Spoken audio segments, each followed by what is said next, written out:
Hey everyone, I just want to say a huge thank you to all of you for helping me reach 100 subscribers. I honestly couldn't have done this without your love, support, and constant encouragement. Every like, comment, and subscribe means a lot to me. Now let's keep this journey going. Our next target is 200 subscribers, and I know we can do it together. If you enjoy my content, don't forget to like, share, and subscribe. Let's grow as a family. Thank you once again. When Luffy vanishes inside ancient ruins, the Straw Hats are pulled into a terrifying journey through his past. Trapped within Luffy's memories, the crew witnesses moments of brotherhood with Ace and Sabo, childhood pain, and scars Luffy never shared. As past and present blur, the Straw Hats must confront truths that were never meant for them to see, learning what truly shaped their captain. To escape, they must not only find Luffy, but also come to terms with the weight of the memories he carried alone. Disclaimer: this story do not belong to me. The author is Warm Memories and Brotherly Bonds by RoseDragonWitch. Respect to author. Chapter 40, Strong World. Chapter 39, Strong World. And we were so damn close. Sanji roared out to the sky, feeling close to tearing out his hair, this close. And that shitty slime goes running off. If it wants to fight so damn badly, why doesn't it stop running? Sanji had spent the last 10 minutes yelling his frustrations out before he sat down on a large rock and sighed. Feel better? Robin asked. Hell yeah, he muttered bitterly as he pulled out a new cigarette and popped it into his mouth as he looked around for his lighter. To make a long story short, they were almost to the ruins before the slime escaped once again. Everyone was losing their tempers over this matter, and were seriously getting ticked off by the slime's refusal to cooperate. When Slime Moria appeared, he was just as teasing and taunted them as badly as the real one did. He wasn't able to steal their shadows or conquer up one to block their attacks, but they were no more powerful against him than using water guns. The one good thing about him was that he also started to run around them like he did with Luffy and Thriller Bark. As Robin explained, he had been hiding in those memories and absorbs everything about the person it was becoming until it acts just like them. The Slime Moria went running off, and this worked to their advantage because they were able to start leading it back to the temple. Once Robin got their bearings straight, she was able to tell them exactly which way to go, and they started to herd it right back to the hole it climbed out of. They were making good progress, and they were just getting their hopes up when the slime seemed to realize that something was wrong and disappeared in a ball of muck again. They all came out of that fight much better than against the real Moria, but their rage and frustration had reached a point that they were about ready to kill anything that moved around them. From now on, Zoro growled, his hands shaking so badly from suppressed anger that he couldn't hold his sword straight. We head back to the temple. We're going to stay as close as possible until it comes back, and we are going to do it so quickly that its head is going to spin. I'm with you on that, Frankie said before he let a loud cry of irritation and punched through a giant rock that just happened to be in the way. We were so close. That close. I, too, am growing tired of this fight, Brook sighed tiredly. I'm so worn out that I can barely keep my eyes open. Not that I have eyes anymore. Now's not the time, Brook, Usopp grumbled from where he lay on his back in the grass and panted there like a dog when it was hot. At least no one was hurt. Chopper tried to point out as Nami held onto him, like a teddy bear. I'd rather get my ass handed to me than run around playing hide and seek with this thing. Sanji snapped at him, kicking a tree over in anger. Not that that's saying much, Zoro said with a shrug, since you'd get your ass kicked no matter what. What was that? You want to have a go with me? Sanji roared, that does it. Next time we have a meal you better watch yourself. Go ahead, Zoro retorted, feeling glad that he could vent some of his own frustrations onto the cook. I'll digest poison. Razor blades. Anything. Hell, I proved that I can do it just by eating your food to begin with. The two were now so angry that it really looked as though they were going to kill the other. Nami was forced to give them both 2 hard punches to the head to get them to grow up, but the others were all silently happy when a new memory popped up because they could avoid the fighting. Yet this new memory caught their attention because they were back on the sunny and the night sky was filled with sparkling stars. Seeing how beautiful they were almost made them forget about what they were doing until they spotted several of the men on deck. Memory Zoro was resting his back against mast as past Sanji was up where the ship's wheel was and was lowering the anchors for the night.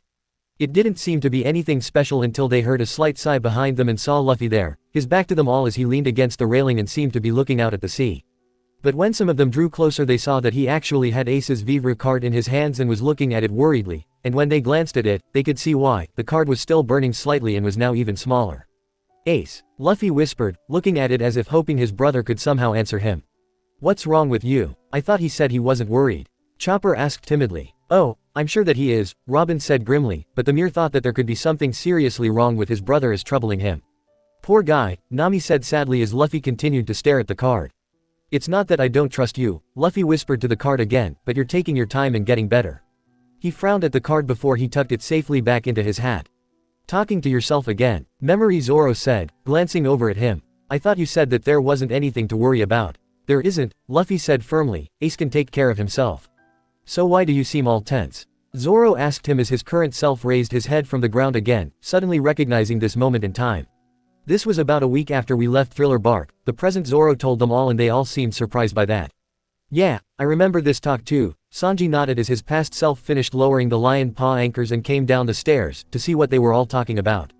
Hi, Sanji, Luffy said, and they couldn't help but notice that his voice wasn't as cheerful as it had been. Why are you still up? Memory, Sanji asked, looking at him suspiciously. It's my turn to stand watch, you're not trying to break into the fridge again are you? Because there's no point, that lock is on tight and I'm never telling you the code. Come on, where's the harm? Luffy whined, puffing his lips out like a little kid. What does he think? Current Sanji hissed with a roll of his eyes. If I was ever stupid enough to give him that code, we'd run out of food all the time. It was a nightmare trying to keep us alive before I had a fridge that locked. It's so much easier to keep food now, Nami nodded, it's been saving us a lot of trouble and money since he doesn't eat everything in one setting. You could always use the giant mousetrap if he ever did figure out the code. Robin offered with a slight laugh. Again, as long as there is breath in this body, I will never let him know. Sanji stated firmly. No reason, Luffy answered past Sanji, but now that you mention it, I'm starving. Are you never not hungry? He barked at him and they laughed at the sight of it. You think I'd have figured that out long ago, current Sanji hissed tiredly, I can't say for sure if he's a real monster, but he sure eats like one. It's not too late you know, past Zoro offered behind them and Sanji glanced back at him in confusion as he added, about your brother. No one minds if you do want to go check on him in person. I really wish we did, Chopper whimpered a little as Usopp lowered his head in shame. We might have stopped that whole stupid war from happening. How could we have known the deep shit that Ace was in? Frankie asked bitterly. Hey, Nami, don't you get the paper every day? Didn't you see anything about that? We were spending days at Thriller Bark, she snapped back, and in case you forgot, we're in the middle of the Grand Line. We're lucky if we can get last week's paper anymore. I thought you stopped getting the paper because they raised their prices again. Chopper said and she glared at him with such viciousness that he screamed in fear and hid behind Robin in terror. I did get the paper often. She yelled back, but I never once read anything about Ace being captured. I still don't see how we could never have heard about it until after it was all over, Usopp whispered, suddenly realizing with a jolt just what Luffy must have felt when he finally found out. Oh, just thinking about that made him feel like he was being punched in the stomach. It must have felt as though Luffy was being stabbed in the heart when he heard about his big brother in so much danger. And the rest of them didn't even know that much. No, it's okay, Luffy said, but he sounded slightly tempted at the though. I know that he'd just hate me if I worry about him but you can't help but worry. Past Sanji asked knowingly. I thought we had agreed that Ace is strong and he doesn't need to be saved. Luffy nodded dully. I know, he said, but I just can't help but worry about him. He's the only big brother I have in the world. They all turned away at that, wanting the memory to just fade. It was getting to be too much. They were nearing when they were going to be separated, and then see Ace's death at that battlefield. They just couldn't bear the thought of seeing everything firsthand. Wow, I didn't think that you could be that sappy, past Zoro said and Brook, Usopp, Nami, Frankie, and Chopper all glared at their Zoro, who held his hands up defensively. Yo, quick pause, smash that like button, hit subscribe if you're new here, share this video, and tell me in the comments which part you're loving the most. You said so yourself that he'll be fine. Past Sanji asked, maybe it's just taking longer for him to heal or something. That Vivre card proves that he's still alive isn't he? Yeah, Luffy said before he brightened up. You're right, as long as he's alive, then he'll be fine. With a smile he stretched his body out a little as he started to head to the men's quarters, looking much better than he had before. I can't believe I said that, the current Sanji sighed as the memory faded around them and they were no longer on the sunny. This is just getting painful to watch, Brook whispered grimly, I mean, knowing just what happens to Ace-san. And after seeing all those memories when he and Luffy-san were children together. It just makes it feel all the more heartbreaking, Nami whispered, her eyes starting to sting slightly and she rubbed them angrily. And what's wrong with him being worried? Chopper yelled at Zoro. I didn't mean that he shouldn't care. He retorted, I was just saying that it wasn't like him to doubt himself. I mean, he never once seemed to second-guess his brother. He always had complete confidence that he would be alright. Why didn't we go look though? Usopp whispered desperately to himself as the new memory came and they were still on the sunny. They could see that the first rays of sunshine were creeping over the horizon, but they heard Memory Brook inside the men's quarters with his violin, and playing the Black Handkerchief of Happiness in that usual loud, fast-paced, and annoying way. Oh White Handkerchief, don't let him find you. Run away. Oh White Handkerchief, don't let the octopus get you. Watch out for the ink. Look, there's a squid as well. That's the ink again. Oh White Handkerchief, it's the all-inked Black Handkerchief of Happiness. Why do you torment us so, Brook? Current Usopp cried out as they heard the familiar tired yells coming from inside the ship. I mean, the sun is never even up and you're playing that stupid song. Current Sanji and Robin were the only ones who didn't yell at their Brook because they were all early risers. Sanji had to get up each morning around 4 to 5 to prepare meals, and he often enjoyed the company of Robin and Brook. They hung out in the kitchen in the mornings before Nami and the rowdy bunch comes in for breakfast. I personally like to get up to watch the sunrise, Robin informed them all as they watched their past selves grumble and drag themselves out of bed. Maybe you do, Nami sighed, exhausted just thinking about it, but I need my beauty sleep. And it's clearly working. Sanji swooned happily, you look more and more beautiful every morning, Nami my love. I used to sing that song to my old crew in the early mornings, Brook sighed as he heard them all start to threat his past self if he kept doing that every morning. It was the only thing that got them up in the mornings. None of them knew what to say to that. They still weren't happy about that song, but to know that he saw them as much of his crew as his old one meant a lot coming from him. Okay, but you think that after we get Luffy back and get to the ship, you can skip the song just this once? It'll probably be sunrise before we even get back. Usopp asked, his eyes looking a little bloodshot from the lack of sleep and all the crying he had been doing since they started watching these memories. I understand, Usopp-san. Brook saluted, knowing that they all deserved a long rest after a night after tonight. They continued watching the memory of them all getting dressed and heading to the dining room where they were to start their next day. They couldn't see what was so special about this memory, and were having a hard time trying to figure out just when this was when Sanji set the food in front of them all and were discussing how calm the weather was today. Memory Frankie had just suggested using the paddles, but Nami decided against it. She told them all that judging from the clouds, the weather was only going to be calm for the day, so there was no need to rush out of it. Yeah, that's a good idea, Current Nami sighed, I mean, we rarely get a chance to just relax anymore. I would kill for some calm days once in a while. Well, we're in the new world, present-day Usopp reminded her, and they're even more scarce than in the first half. Especially since we have an emperor wanting to kill us all, Robin added, and Usopp and Chopper seemed to freeze at that and fell to the ground, tears falling thick and fast like how they were when they were leaving Fishman Island. We're doomed, moaned out Usopp, an emperor wants to kill us. Luffy. Chopper sobbed out, why did you say those things to her? Robin, how many times do we have to talk about this? Frankie asked her as she smiled, you shouldn't entertain yourself by scaring them. She only giggled a little as Zoro reminded them, there really wasn't much choice. We were going to have to fight her sooner or later. I was hoping for later. Nami yelled at him. Memory Frankie however seemed pleased by what her past self had just said about the weather and leaned back comfortably at the counter, saying that they didn't have to waste his precious cola, and Memory Brook laughed when he heard that. There seemed to be something with him that day, because whenever someone said something, he just seemed to start laughing. Such as when Luffy talked about how good the food was, or even when Sanji offered Robin some more salad. Wait, I remember this. Current Brook said in shock. I'm surprised to see such a thing here. What is it? Chopper asked as their past selves all seemed to be getting confused at all the laughing and were looking at Brook curiously. What's wrong, Brook? Memory Usopp finally asked. You've been laughing since this morning, past Zoro added as Luffy asked if he saw something funny. Yesterday, when he was on watch duty, Memory Chopper said, he found the voyage logbook. Oh, I remember this day. Current Nami nodded, thinking grumpily as to when he spilled that tea over her map and it took everything in her not to remind him of that. So do I, and you almost broke all those dishes, Sanji added, his eye twitching at that. I saw it, Robin laughed a little as Brook rubbed the back of his head in embarrassment. You were trying to be helpful and went around causing a few minor problems. Yo-ho-ho-ho, yes, Brook whispered, I wanted to help out with anything I could do. After reading the logbook, I just couldn't help myself. Once I read about all the adventures that you all went on made my heart stop. Not that I have a heart, but I just couldn't put it down. I knew right away that I had joined a crew of brave people and I just couldn't help myself. At the words, brave people, most of the crew were now embarrassed and couldn't even look at him. You charmer. Usopp laughed, though I suppose that a little compliment like that is nothing for mighty Usopp. Brave warrior of the sea. Saying nice things doesn't make me happy, you dumbass. Chopper laughed as he clapped his hands. Well, if you want to say that, it's super fine by me. Frankie added as he struck a pose. It sure doesn't take much to make everyone happy, does it? Robin whispered to Zoro, who shook his head in amusement at the sight of them all. No, but I guess that's why we work for cheap, he sighed. We've done a lot of good and they pay us with food before we leave is to not get them in trouble with the Marines. Yeah, I guess that it does explain a lot. Yes, Memory Brook exclaimed loudly. I just happened to come across it. Truthfully, I was shocked. My excitement from Thriller Bark had yet to subside, but for you all, that was just the tip of the iceberg. You stopped a civil war in the sand country of Alabasta, you ventured into the legendary Sky Island, and to top it all off, you pulled off the amazing feat of making the world government an enemy in Water 7. I was so shocked that I felt like my heart was going to burst out of my chest. Ah, but I don't have a heart.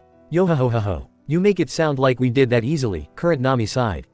I suppose reading about it and seeing it with your own eyes are completely different, Nami-san, Brook said, not that I have eyes. But I see now just how amazing that those feats have been and I was right to think of how amazing they were. Again, most of them seemed embarrassed as Memory Robin chuckled at Brook's words and Nami sighed contentedly. You're right, she agreed, but from here on out, I wonder what we will be writing in it. Brook will be added to the logbook too, right? Memory Chopper asked excitedly. Him and everything else that happened at Thriller Bark, current Frankie added. And I just finished writing in it about what happened at Sabayati, Nami sighed, before she brightened up and added, as well as how we all returned and our adventure at Fishman Island. You know what? I think that when this is all over, we should all write in there about our experiences during the last 2 years. That's a great idea, Chopper cheered. Yeah, that way, you'll all know just the kind of training I went through to become a true warrior. Usopp remarked proudly. I rather die than remember my experiences in hell, Sanji said miserably, as if there was a dark cloud hanging over his head. Just where were you anyway, Sanji? Robin asked and Sanji looked as though he'd rather have his tongue cut out than tell any of them. I can't bring myself to even think about it, my dear Robin, he whispered dejectedly. Just thought of it is like I'm drowning in a pool of tears. Drama queen, Zoro said rolling his good eye. What did you say? Sanji roared, cold shivers going down his spine at the word, queen, and he just wanted to beat himself over the head with a club to knock those memories out of him. Gloomy, Frankie whispered, wondering just what the hell happened to Sanji since they were separated. It couldn't have been that bad. Just what was hell for Sanji? All that he could think of was a place with either no food or women. But really, was there a place like that? Memory Brook suddenly slammed his hands on the table and that got their attention. That is it, he proclaimed as he stood up. Since I have joined you all, I feel like I have done nothing to help. You didn't think you needed to be doing something all the time for us, did you? Robin asked their Brook as he chuckled a little, and he knew that they were both thinking of the talk they had that day. I wasn't sure, he said quietly in return. I wanted to help out in any way that I could and not want to make any of you regret taking me with you. Though I guess I was alone for a lot longer than I thought. It took me a while to remember what having true friends were like. Yo, quick pause, smash that like button, hit subscribe if you're new here, share this video, and tell me in the comments which part you're loving the most. She smiled at him as Memory Nami told him, I can understand that you're getting all worked up. But then she held up a single finger and added, but let me give you a piece of advice.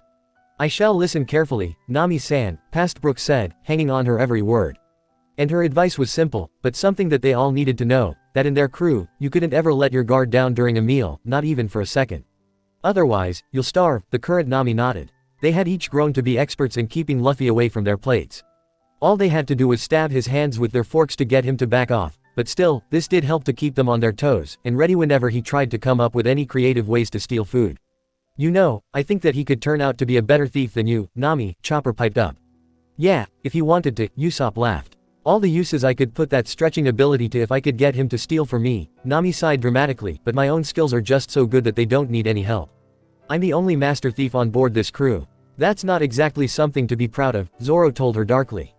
Ah, yes, Memory Brook said loudly, and waving an imaginary sword around in the air as if he was fighting off enemies. When it comes to a fight, then, quick draw, Brook shall be ready regardless of when an enemy attacks. But they all laughed, even the current Brook, when they saw that he already let his guard down. Maybe I should have mentioned that it wasn't an outside enemy we have to be careful of. Nami chuckled as Memory Robin smiled, leaning her chin onto her hands as they watched Luffy eyeing Brook's food. It seems that it's already too late, she said, getting Brook's attention. Before he could even register what she said, Luffy had struck in faster than blinking. He stretched out and grabbed Brook's plate of noodles right off his plate with the help of 2 forks. Startled by it, Brook stumbled forward, but he tripped and that was when his food disappeared into Luffy's mouth. And the rubber bandit strikes again, current Usopp laughed a little. Now seeing where he grew up, it makes a lot of sense, Robin chuckled. I think that his manners were better than Dayton's or the rest of the boys. His table manners were almost considered civil with them, Sanji agreed, but still, there's no reason for him to do that now. I'm not going to let anyone go hungry while I'm this crew's cook. Good luck trying to get him to stop though, Usopp sighed. He had a feeling that this survival habit of his was now so deeply ingrained into Luffy that he couldn't stop himself. I'll get it through that thick head one of these days, Sanji vowed as Memory Brook lay on the floor, looking ready to cry. To think I let my guard down for even a second. He whispered to himself, but then he bounced right back up as if nothing happened. I understand. I shall work myself down to the bone until I have truly become one of you as soon as possible. Ah, but I am already nothing but bone to begin with. Brook, I think you were trying too hard, Nami informed him. Yeah, that whole day you were a pain, Zoro said, remembering how he couldn't even focus on training with him there. I know, Brook sighed sadly, I just wanted to make myself useful. We can't all do everything at once, Robin smiled. Just relax. I know that now, he said, sitting back on the ground and strummed his guitar. I remember what Luffy-san said back at Arlong Park, I remember his words very clearly and I'm going to carve them into my heart. He remembered very clearly how Luffy said that he knew that he needed his entire crew there with him. And he also thought about during that fight with Bluno when he also said that even if they weren't as strong as they were, he wanted them to stay with him, that was his reason for wanting to grow stronger. Those words were a big inspiration to him, and he kept them in his non-existing heart along with the words that Captain Yorkie once said. The same words he spoke while he was lying on his sickbed and confided in him how he just couldn't stand not being able to finish this journey with them all. You mean how he said that without his crew he'd have been dead a long time ago? Nami smiled. Well, that's true. He gets himself into so much trouble without having one of us there to back him up. I think we all would have been if we didn't end up meeting each other, Robin stated calmly. After all, he didn't come barreling into our lives when he did, who knows where we'd be. I know where I would be, or rather, still be, Brook said softly, thinking of that dark fog without his shadow. They all looked at each other and silently began to see what she was talking about. If they didn't join the crew when they did, who knows what would have happened to them.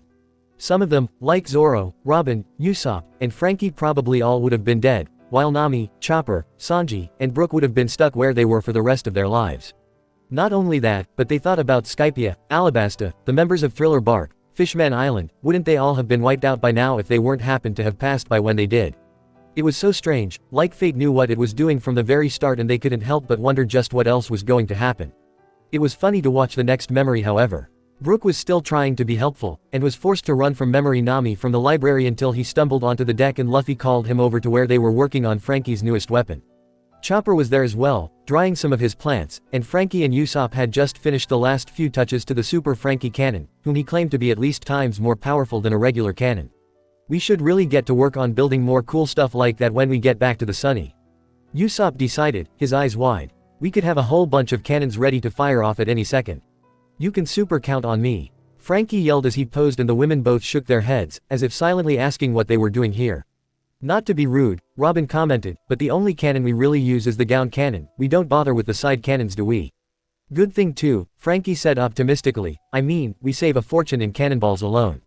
And we make up for it with cola. Chopper laughed as Memory Frankie told Brook to go and get another barrel of cola for the cannon, which Brook was only too happy to do so. You idiot, how could you get the barrels mixed up? Frankie barked at their Brook who shrugged helplessly. There were so many barrels, I guess I just grabbed the wrong one. He said defensively. What happened? If that wasn't cola, then what was it? Sanji asked as he watched Memory Brook pour something that looked to be much thicker than cola into funnel that was connected to the cannon. Once he did, Frankie pointed out to sea at a rocky outcrop and told Usopp to aim at that. Everyone was excited as he pulled down his goggles down and began to pedal the cannon to aim at it and it pumped up pressure. The cannon's pump went up and down, and Memory Chopper quickly covered his ears while Luffy and Brook anticipated a huge explosion, but nothing happened. Of course not. It doesn't run on anything but cola. Frankie yelled. You were able to run on other drinks before, Chopper said brightly, thinking of when they were at Ennie's lobby and he kept throwing him drinks. Shut up. Frankie yelled at him, who was also thinking about that moment. Vegetable juice and tea. Why couldn't that antler head get it right? What kind of idiot gets stronger from that crap? A real man drinks cola. Memory Usopp tried to increase the pressure to get it to fire, but the cannon started to shake and the needle on the pressure gauge had reached red before Memory Frankie realized that it was too late. He couldn't save the machine, so he grabbed Usopp and they ducked away just in time as the whole thing suddenly blew up, causing cola to come bursting out and covering everyone with a thick layer of the stuff. Glad that I missed that, Robin commented as they laughed, realizing just how funny it was as Luffy tasted some of the stuff off his cheek and they found out that it was soy sauce. How was I supposed to know? Brook asked quickly as they all watched his past self. They're labeled. Frankie yelled at him as his past self lost his temper and began to chase him around with it as Brook screamed and Luffy laughed at the sight of it. They were all in desperate need of a good laugh, and it cheered them up greatly at the sight of seeing something so lighthearted and harmless. Even Brook couldn't help but laugh at his past antics, and he quite enjoyed seeing how carefree they were acting here. After they watched Luffy and Usopp fish together, Sanji called them all in for lunch, and he ended up rocketing in up to the upper deck to where they spotted Memory Robin leaving Brook with a smile, and he was standing there, as if lost in thought. "Brook," he called happily, "food. Food. It's time for lunch." "Luffy-san," Memory Brook began as Luffy began to run in place, looking like he was going to lose his own mind from happiness as he quickly told him that Sanji made a huge meal from all the sea ingredients that he harvested and how good it was going to be. "I don't see what the big deal is about," Current Zoro shrugged. "His food isn't that good. I'm gonna kick your ass," Sanji hissed to him as Luffy went running off, and they could hear his stomach growling from here. "Luffy-san," Memory Brook yelled out at once, causing Luffy to stop and look back. "Huh?" he asked, smiling like he couldn't see what the matter was. "What are you doing?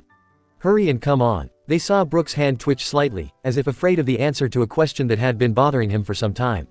And finally he asked fearfully, "Am I really good enough? Is it okay that I joined the Straw Hat crew? Please tell me, where is that coming from?" Nami asked Brook at once. "Sure, you're annoying, but what makes you think that we don't want you with us?" "I don't know what to say to that," Brook said, tilting his head. "But, I guess I was just afraid that if it turned out that I was more of a liability than a crewmate, then I would be forced to leave the crew, wouldn't I? I'd be forced to live all alone again, like back in the Florian Triangle. I guess." He couldn't go on, but then Usopp laughed as he went around to his back and grabbed him around the neck before he forced Brook's knees to bend. Not my knees," Brook called dramatically as they fell backwards and landed in a heap on the ground. "What are you talking about?" Usopp laughed. "We're all crewmates, aren't we?" Brook looked at him as the others all laughed at their antics. "And let's not forget how we couldn't have ever made it through Thriller Bark without you," Robin added kindly. "And you did save me back at Fishman Island when that squid tried to dry me up," Nami added as she thought it all over. "But come on, you're a rock star. Look at everything you did over the last 2 years. You would have been fine even if something happened." "She's right," Sanji smirked, "besides, it's more fun with you around." Brook looked up at them all, unsure of what to say just as Luffy said bluntly to his past self's question, "Yeah. That was much too easy." Memory Brook said, flailing about. But, I decided it," Luffy said firmly, in such a way that there was no arguing with him. "So you'll define." The current Brook started to sob out joyfully at hearing everyone's kind words, and his past self just stared at him, as if unsure of how to respond. Luffy just laughed at him before he told him to hurry up and get downstairs for the food, and the memory darkened around them. "You are all so kind to me," Brook cried out where he lay on the ground. "You are all making my heart feel as if it's about to burst from joy. Not that I have a heart since I am a skeleton," he sniffled, "but your words mean so much to me." As he tried to collect himself, the memory appeared around them again, and this time they were in the middle of what looked like a thick jungle. Luffy was there, dressed in light clothing, and with what looked like a leather pilot's hat on his head and his straw hat hanging on his back. He was trooping through the jungle with a walking stick, looking thoroughly worn out as he reached for one of the 2 bags that he carried with him to take a long sip of water. "Where are we now?" Nami asked, looking around but not remembering ever coming across a jungle island after Thriller Bark. "I have a very good idea," Robin commented as Luffy panted as he kept walking, but keeping a watchful eye on everything around him, as if he expected to be attacked at any moment. "And if I'm right, then it would also explain why he's alone." "What?" Sanji asked, looking around and seeing that she was right. "Come on, who's keeping an eye on Luffy here?" "I'm sure that we'll see in a moment," Robin commented, as Luffy pushed the leaves and annoying shrubs out of his so that he could continue heading uphill. And about a minute later, they came out onto what looked like the side of a cliff at first. But when they looked over the ledge with Luffy, some of them let out startled screams. Below the cliff they were standing on were several floating islands. Large areas filled with entire ecosystems such as rivers, trees and mountains. There appeared to be several old ruins below them as well, with clouds drifting around them and little rainbows that sparkling with them this close to the sun. Below the islands they could see the bright blue ocean as well as a few islands coated in water, defying gravity as it continued to flow along with islands that each held different seasons, islands with a flash of warm autumn colors and falling leaves, several spring islands that were in full bloom of flowers and cherry blossoms, a couple were filled with nothing but ice and snow, looking like floating snow globes, but most of them were like the one that they were standing on, hot and humid as if in the middle of summer. This is Mervell," Nami gasped, suddenly understanding at once what memory this was about. "Mervell?" Zoro asked, staring at the waterfalls that didn't seem to fall. "You mean where that nutjob Shiki mutated those animals so that he could have an army to wipe out the East Blue?" "That's him all right," Robin said, looking at the islands in wonder. "This has to be after he separated us all and we were stuck wandering around looking for each other." "That was a nightmare week," Sanji commented, remembering all the monsters that kept coming after them. Not that he had anything against Usopp, but why couldn't he have gotten lost with Robin? "And Zoro had us walking in the snow in the wrong direction for 3 days.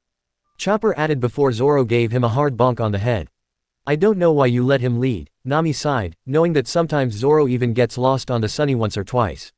You need to remember that. But he seemed so sure of where he was going, Chopper cried out as he rubbed the swollen bump on his head. At least you weren't the ones shouting out for Nami and Robin, and causing those stupid animals to come at us. Usopp muttered, glaring at Sanji. I beat them up, didn't I? Sanji retorted. I don't see what the problem was. We spent that whole week running from monsters. He yelled back furiously. I don't see what you all are complaining about, Nami stated. I was stuck dealing with Shiki and those moron sidekicks of his all that time. Everyone. Brook interrupted, and they all glared at him. What is it? The 5 of them yelled as Brook pointed. What is Luffy-san doing? They looked in time to see that Luffy had both his hats on his head and he threw his walking stick away. Don't tell me. Frankie asked, already guessing what was about to happen. I've gotta get moving if I'm gonna find him. Luffy yelled as he jumped, and they had no choice but to jump right behind him. They were in a free fall, with Luffy laughing and smiling the whole way down, and their location was another jungle right beneath them. Some of them felt a surge of worry going through them at how they were supposed to land, but Luffy had solved that. When he opened his mouth, his cheeks were flapping around in the wind. Alright. Now gum balloon. And he took a deep breath before he inflated himself like a ball, and the fall had slowed down considerably. They weren't exactly floating, but the descent was much calmer, and by the time they broke through the level of trees, and landed with a loud plopping sound on the ground. You know, I've always wondered what would happen if someone poked a hole in him when he was like that, Robin couldn't help but ask. Do you think that he'd fly around like a balloon, or just pop? Robin, what is wrong with you? Usopp yelled at her as Chopper and Brook screamed at the very thought. Just asking, she said innocently as they landed lightly on the ground and were just looking around for Luffy before they heard his yell. They looked behind them to see that several trees were being knocked over and Luffy came bursting through, being chased by what looked like a giant, flattened alligator. I forgot how horrible this island was. Usopp cried out as they ran with Luffy, the gator having a large mouth that could easily swallow them whole. It's not their fault. Chopper yelled as Luffy let out a yell as he continued to run. Shiki was responsible for that. It wasn't their fault that they were monsters. Like that makes it all better. Frankie panted, now just sick of all this running. Running around like an idiot, trying to avoid getting eaten for a week wasn't my idea of a good time. In desperation, Luffy stretched his arms out and grabbed a branch so that he could rocket right out of there. Without much choice, they were all suddenly sent flying forward as well, breaking through the trees and landing in a wide open area made of solid stone, with Luffy forced to skid along the ground with his sandals to stop himself. Now that there was room to really fight, he turned back and seemed to be ready to take on the gator, but instead of that thing, they had something else. What is it this time? Nami cried out in shock, not thinking that was possible to see something like that in a forest. It was a giant pink octopus with moss actually growing on its bulbous back. Though big, it wasn't as giant as Sarum had been, and it was waving at least 20 spotted tentacles around as it came barreling at Luffy. This place was just one nightmare after another. Sanji yelled as Luffy seemed to pale at the sight of it. Ah, crap, cursed Luffy before he turned and began to run again, having to duck and dodge to avoid getting grabbed by a tentacle as the thing was determined to try and take him out. But just then, in front of them came the largest praying mantis that they had ever seen, even bigger than the ones they saw back on Jaya. Yet their blade-like arms were just as sharp as it came flying at him. That is a big bug. Luffy gasped before he ducked under the mantis's attack, just avoiding getting his head cut off. Oh, you think? Usopp and Chopper yelled out together as the bug swirled around to face him, but was distracted by the octopus. It took a vicious slash at him, and looked like it just missed it completely, before it landed on a wall, glaring wildly at it. At that moment, several of the octopus's tentacles fell away from him, having been chopped into chunks.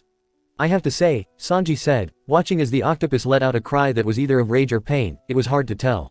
He chopped those arms up perfectly. I could have put that into a stew or something. Shut up, Usopp moaned as he looked sadly at his empty lunchbox, as if he thought that if he looked hard enough it'd magically refill itself. All these memories are making me hungry again. Well, too bad, Sanji snapped as he lit up another cigarette, glad that he grabbed several packs this time. You should have saved it for later. As they watched the mantis slam itself into the octopus and sent it flying into a wall, it then landed on top of the dried fountain and let out a shriek of victory. Not that it lasted long. At that second, 2 large paws came out of nowhere and crushed it like they were swatting a fly. It turned out that this time it was a black and white striped bear, as large as the Bear King, with arms so long that they were touching the ground even when it stood straight up. It grabbed the mantis after that and pulled it into what looked like a hug, before it slammed it headfirst into the ground. Meanwhile, Luffy was sitting up and watching the whole scene as if it wasn't anything particularly interesting. They just keep on coming, he said. This has got to be the meanest island I've ever been on. Mean nothing, Frankie muttered, this place was bloodthirsty. Survival of the fittest and digestion for the rest. Luffy, you better run from there. Nami called as the bear finally noticed Luffy and began to charge towards him this time. Looking both tired and irritated, Luffy jumped up, his fists held high as he readied himself for another fight. "You wanna fight?" he yelled before he charged at the bear as well, throwing out a gum-gum pistol, yet the bear surprised them all by jumping right over the outstretched arm, shocking Luffy as he slapped a paw at him and sent him flying backwards and hit a tree. "One thing's for sure, stay on this island long enough and you're bound to get stronger," Zoro commented. "Or killed," Usopp yelled back. "I didn't get any sleep for a week. All I could do was run. And that's different from what you usually do because," Zoro asked in a teasing way and tears came back to Usopp's eyes. "Why do you all have to be so cruel to me?" he moaned out as Luffy bent the tree he landed on backwards and had to wrap his arm around another tree to keep himself from being launched off again. "So much for that," he said to himself as he retracted his arm. "I keep forgetting how crazy tough these animals are." The bear suddenly growled and began to charge at him once again. "Fine then, third gear," he exclaimed as he bit down on his thumb, using the tree like a catapult and was sent flying right back at him. "Just so that we're clear," Brook called to Chopper as they watched the two race towards each other, "Luffy-san's third gear isn't that harmful to him. Nowhere near as harsh as second gear." Chopper cried out, but that this was before he was fully able to control it. "He shrinks, remember. So long as there's no other monsters around here for a few more minutes, that should be fine," Sanji commented. "Bone balloon," Luffy shouted as he blew his arm up to the size of a giant giant pistol. The bear didn't stand a chance. It didn't even realize what was flying at him until it was too late. As soon as he saw that giant fist headed his way, he tried to skid to a stop, but that was when Luffy's knuckles collided and sent it flying backwards. It ended up crashing into one of the moss-covered statues, thus smashing it to pieces before it rammed right into a second statue standing by its side and left a deep crater there as the bear fell to the ground and didn't move. "That never gets old," Frankie commented as they heard a strange whistling sound and looked up to see all the air going out of Luffy like someone had let an inflated balloon. He flew almost helplessly through the sky, flying in zigzags and loop-de-loops before he shrunk down to the size of a small child. But he had a soft landing by landing in the unconscious octopus and bounced up and down a few times gently as he caught his breath. "I'm so glad that we don't need to worry about that side effect anymore," Sanji sighed. "Shame," Robin giggled to herself, "I think he's really cute like that." "What?" Sanji yelled, his heart feeling like it's gonna burst with jealousy. Why do the ladies think that things like this are cute?" He looked to tiny Luffy as he looked around, his hat back on his head as he looked at his hands. Well, at least that he could be sure that Luffy would never get a woman in his normal form. What kind of desperate girl could ever fall in love with an idiot like him? "Whoa, got pretty close there," Luffy said in a squeaky voice as he frowned at his hands. "Man, I love this technique, but the whole shrinking part kinda sucks." "Yeah, it does," Frankie nodded sagely. "So not cool looking, bro. Makes me wonder how he managed not to shrink anymore," Nami said thoughtfully, thinking of how he was in third gear for several minutes while he and the other two fought against the Kraken but didn't get tiny. "I'm sure that Rayleigh must have helped him fully figure out how it worked," Robin answered reasonably as Luffy finally looked down at the octopus. "I wonder if we can cook this up," he murmured to himself, and they all shook their heads with smiles. Of course the first thing that he would be thinking about would be his stomach. And at that, the octopus twitched slightly, as if it was starting to come to. That was when Luffy seemed to realize that he better get out of there before they all wake up. But as he left, he took the giant pieces of the octopus tentacles that the mantis hacked off and fixed himself some lunch. He walked on through the thick jungle, still snacking on a bit of the octopus on a stick as they followed right behind him. "So just where were you all?" Chopper asked them as Luffy found himself another walking stick and began to wave it around in the air in a contented way. "Hard to say," Robin commented, thinking back. "I remember waking up alone. But it didn't take me too long to find Brook and Frankie. We searched for you all everywhere, but what really made it difficult was to go from other islands. Yo-ho-ho-ho, since none of us can fly around like Luffy-san, it was difficult," Brook also added. "But we were stuck mostly on an autumn island and," his face suddenly darkened. "And then there were those terribly rude army ants that attacked." "Army ants?" Usopp couldn't help but ask. "They were vicious," Frankie said. "There were thousands of them and we saw them reduce this giant snake fish to bones in seconds. The only reason that they left Brook alone is because they were hungry. They wanted meat, not dried up, old bones." "So what?" Brook yelled out furiously, "I'm not good enough for them, am I? I've never been so insulted in my life. Though I'm technically not alive anymore, yo-ho-ho-ho, but still." He looked ready to go into a long rant about that as Chopper pointed out, "But if they leave you alone, isn't that a good thing, Brook?" He panted as he tried to calm down. "It's true that I am nothing but bones, Chopper-san, but I am still sensitive about my appearance. I mean, they passed me over like I was nothing but leftovers. Do you know how insulting that is? You look good now though," Sanji offered, and like that, Brook's demeanor seemed to have changed and he laughed happily. "Thank you, Sanji-san," he called cheerfully, all memory of the army ants gone from his mind. You said that you were stuck wandering around in the cold for 3 days, Chopper. Robin asked as the little reindeer nodded. It took me a long time to find Zoro, and we got stuck on one of the winter islands and he kept insisting that we go one way, and it turns out that if we had gone the other way, then we could have reached that village days sooner. He said. Hey, the islands are moving all the time, aren't they? Zoro demanded as Sanji laughed. That village wasn't there before. Then how did Shao know exactly where to go? Chopper asked curiously. Why can't you just admit that you got lost? Nami asked in annoyance. Why do you always have to say that it's everyone else's fault that we get lost when it's you? Zoro's way of thinking is very juvenile, he always has to win an argument whether he's right or not. Sanji is actually very mature in his way of thinking in that sense, but once Zoro is around, he will sink down to his level and commence with the immature name calling. I don't know what you're talking about. He barked back, his cheeks blushing slightly as looked away from them. Look, we got out of there, didn't we? And we were the first ones to the village, weren't we? Second group, Sanji said confidently. Me and Usopp got there first. Only because you were shouting for all those monsters to attack us and we ended up falling off that island into that lake. Usopp yelled at him. This time it was Zoro who laughed, but that didn't last long because at that moment Luffy was suddenly ambushed once again. This time there were several scorpions, the largest was a dark red, the second a dark purple and had sharpened features such as its pincer and stinger, while the third was green and had not only 2 stingers on its tail, but was the thickest and heaviest looking build. Luffy let out a tired yell as he turned and ran almost directly into the mouth of a large bloated lion with a spiky mane and short legs for its body. I swear, trouble falls him everywhere, Nami sighed, remembering just how he led those things to chase after her when he spotted her. Just what kind of star was that guy born under to attach trouble like this? Zoro sighed. But then again, at least this made life a hell of a lot more interesting. And without another word they all went bolting right after Luffy as he continued to run through the jungle with trees getting destroyed and uprooted in their desperate need to chase him. They followed him right through into a large clearing where they got a big shock. Sonny, Frankie called joyfully when he saw the ship sitting there waiting for them. You really are a miracle ship, aren't ya? I know that we saw Sonny not that long ago, but I can't help but feel a little homesick for her right now, Robin sighed. I can't wait to get off this stupid island, Usopp sighed as Luffy skidded to a stop and spotted the ship as well. Oh, hey, it's the Sonny, he exclaimed, surprised to see it. At that moment they heard a familiar voice call out happily, Luffy. They all turned with Luffy to see Memory Nami was standing up on a steep hill, and was waving at him. At the sight of her in a striped bikini, Sanji burst into a sudden nosebleed as he cried out, Nami. You look simply gorgeous in that outfit. I agree, you should wear that more often, yo-ha-ho-ho. Brook added and Nami responded by hitting them both hard over the head and screamed at them to shut up. Luffy spotted her and smiled. Nami, he cried as he ran right up to her, yet with his new friends right behind him as well, and the smile quickly turned into a look of terror. You dope. You're leading them right to Nami. Sanji yelled, imagining himself jumping into the rescue, by beating up all those monsters and romantically carrying Nami away. He drooled at the thought before he shook his head hard to snap himself out of it. You're okay and I didn't even have to save you, yelled Luffy excitedly, running as if he didn't even notice the 4 monsters behind him. How'd you get away from that floaty guy anyway? Memory Nami didn't even bother to answer him as she went running up the hill, away from them as fast as she could. Stay away from me, she cried. One would think that you weren't happy to see him, Nami, Zoro teased lightly. I was, Nami sighed, thinking of having to deal with Shiki and what an idiot he was. It was those things that he brought back with him I didn't want to see. Luffy laughed a little as he ran, but just then, a large yellow bird that looked like a cross between a duck and a peacock came flying in overhead.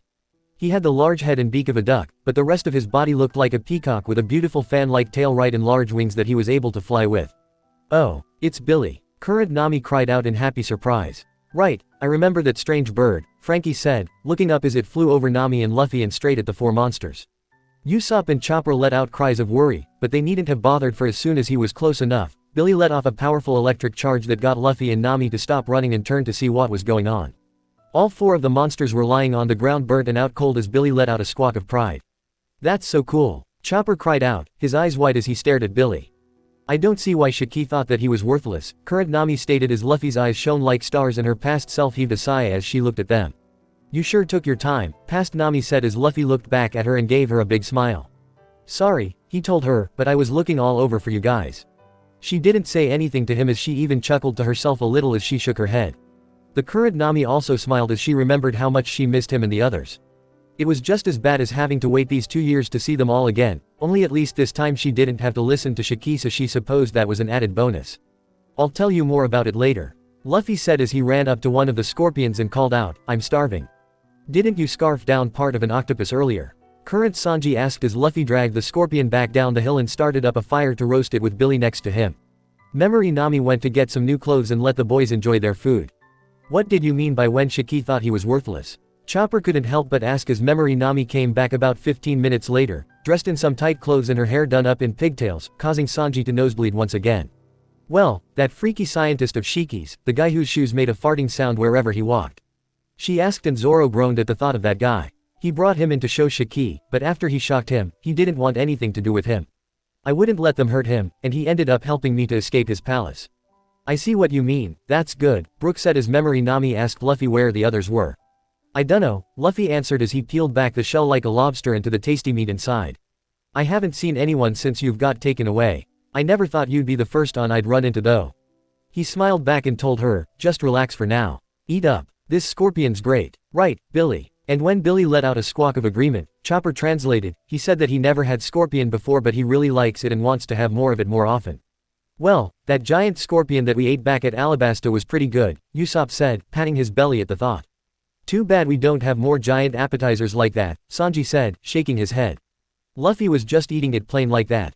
Oh, what a waste. No seasonings, no special sauces, hell, he didn't even use salt.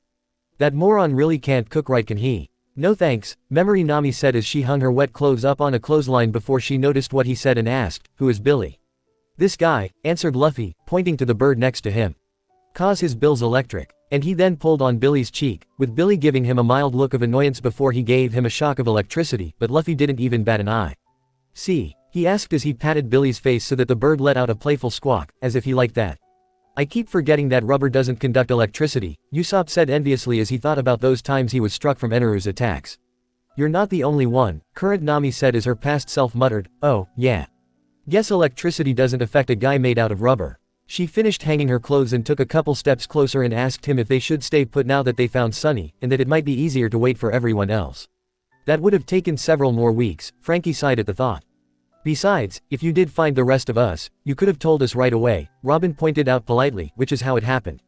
Good thing too, Sanji stated as Luffy told her that it was boring to wait here and that they'll pick up the search once he finished eating. Memory Nami didn't look surprised by that and took out a sheet of paper and a pen as she began to make measurements around them, marking exactly where Sunny was as she suggested that maybe Billy could be enough to carry them around, since searching from the air was a lot easier than walking. It's funny how most of the crew ended up finding each other all at once though, Zoro said, thinking how happy Chopper was when Usopp and the cook, not sure why he would be, showed up. And how ecstatic he was when Luffy and Nami showed up right after that. After the boys finished their meal, Luffy climbed onto Billy's back, with Nami forced to sit up on his shoulders as Billy took off, and once again it was like riding on an elevator as they followed after them and were able to get a bird's eye view of everything below them. I'm never going to get used to this, Sanji said, looking down, feeling like he could fall at any second. It really is gorgeous to see this all from this view, Robin smiled as she drew several quick sketches. She could fly for a few short moments thanks to her powers, and she figured that it was because birds have hollow bones which makes them lighter. But her own were solid, and thus heavy, that was that reason that made it so hard for her to support her own weight for too long. But she wondered what it would be like to fly like Billy, sounded nice to her. That was when she remembered something. The people who lived in that village could fly, couldn't they? She asked them. I remember asking a girl about that while we were listening into that building where all those pirates were gathering. She was serving drinks and I saw the feathers on her arms.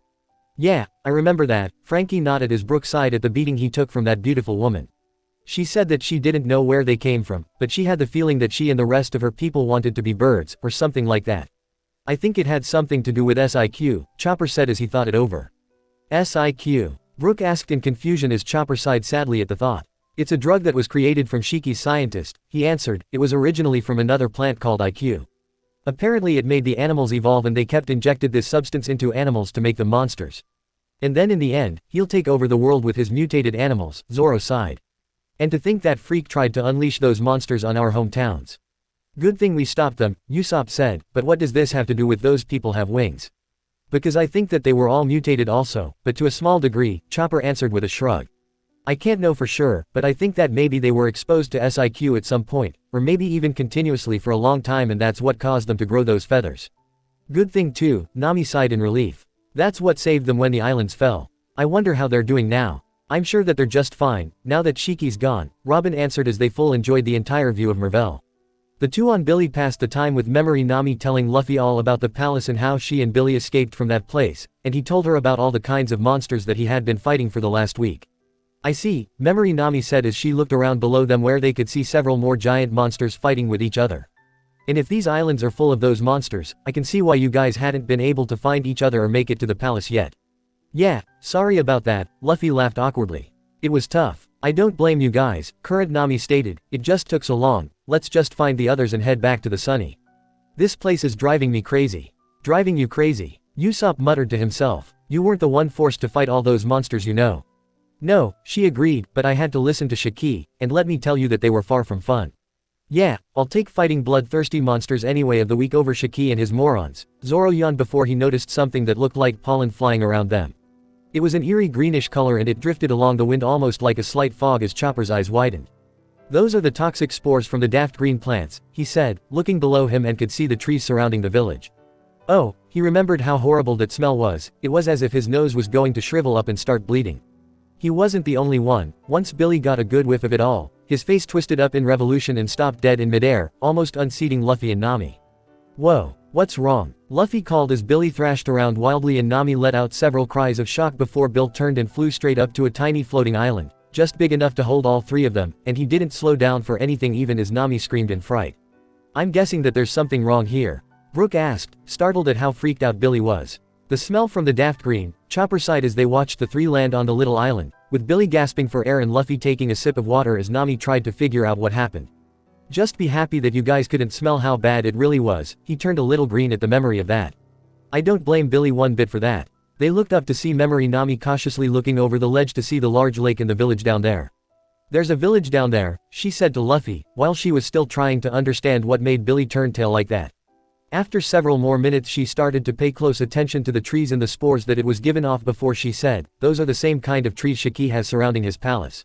She then glanced at Billy and added, I wonder if the smell they give off is repulsive to them or something. Repulsive nothing, Chopper muttered bitterly. Well, that sure explains why Mike Crawley Davidson didn't want to get close to those trees, Frankie muttered, remembering how they were forced to walk the rest of that way to that stupid building. Billy, is that it? Luffy asked and it let out a squawk of confirmation. After a few seconds of thinking, Memory Nami was able to plug up Billy's nose so that they could make it past the trees. Maybe the locals use those trees as some kind of barrier, she explained as they flew over the village, looking for anyone they might recognize. If they ward off all the animals they'll be able to live there safely. According to Xiao's family, everyone on this island used to live in peace here, Zoro said, they didn't need the trees to protect them. That was before Shiki showed up though, Brook reminded him angrily. It was all a clever plan, Robin admitted with a sigh, though cruel, he wanted to show the world government how powerful he was by making the East Blue an example. And once they saw how easily he could wipe out one of them, Sanji finished angrily, he'd give them a choice to surrender to him, or he'll unleash them onto the other three, what a sick asshole he was. Yeah, Luffy said, and Sanji almost thought that he was agreeing with what he just said before he added, hopefully we'll find everyone in that village. Now, they didn't find everyone, but most of the crew was, indeed, there waiting for them. Zoro, Chopper, Sanji, and Usopp were resting by a particular house and as soon as they saw them land, Memory Sanji looked out of his mind with joy. The moment that they landed, he jumped to his feet and ran to Nami. I'm so happy you're okay, Nami. He cried as Memory Nami climbed off Billy's back, who was still looking rather sickly from the daft green. I was so worried about you this past week I couldn't even sleep. And as if to prove his point, he suddenly fell onto his back and started to snore. Real, manly, Frankie snorted with laughter as Memory Zoro, Chopper, and Usopp were looking at him grumpily. As though they wanted to make sure that he slept, permanently. No kidding, Memory Usopp snarled crossly, and he kept us up all night too. You shouldn't have pushed yourself for us, Sanji, Robin said and that just seemed to make him faint with happiness. Robin, she was actually worried for me. He cried a little, tears of joy in his eyes. Oh, happy day. He is one love-sick idiot, Zoro muttered in annoyance. Really, how could anyone be so pathetic? Just then, Memory Sanji sat bolt upright as if he had received one of Billy's electric shocks. Wait, he cried, we're still missing Robin, she's probably avoiding your loud mouth. Barked Memory Zoro, who seemed to have reached the limit of his patience for the day.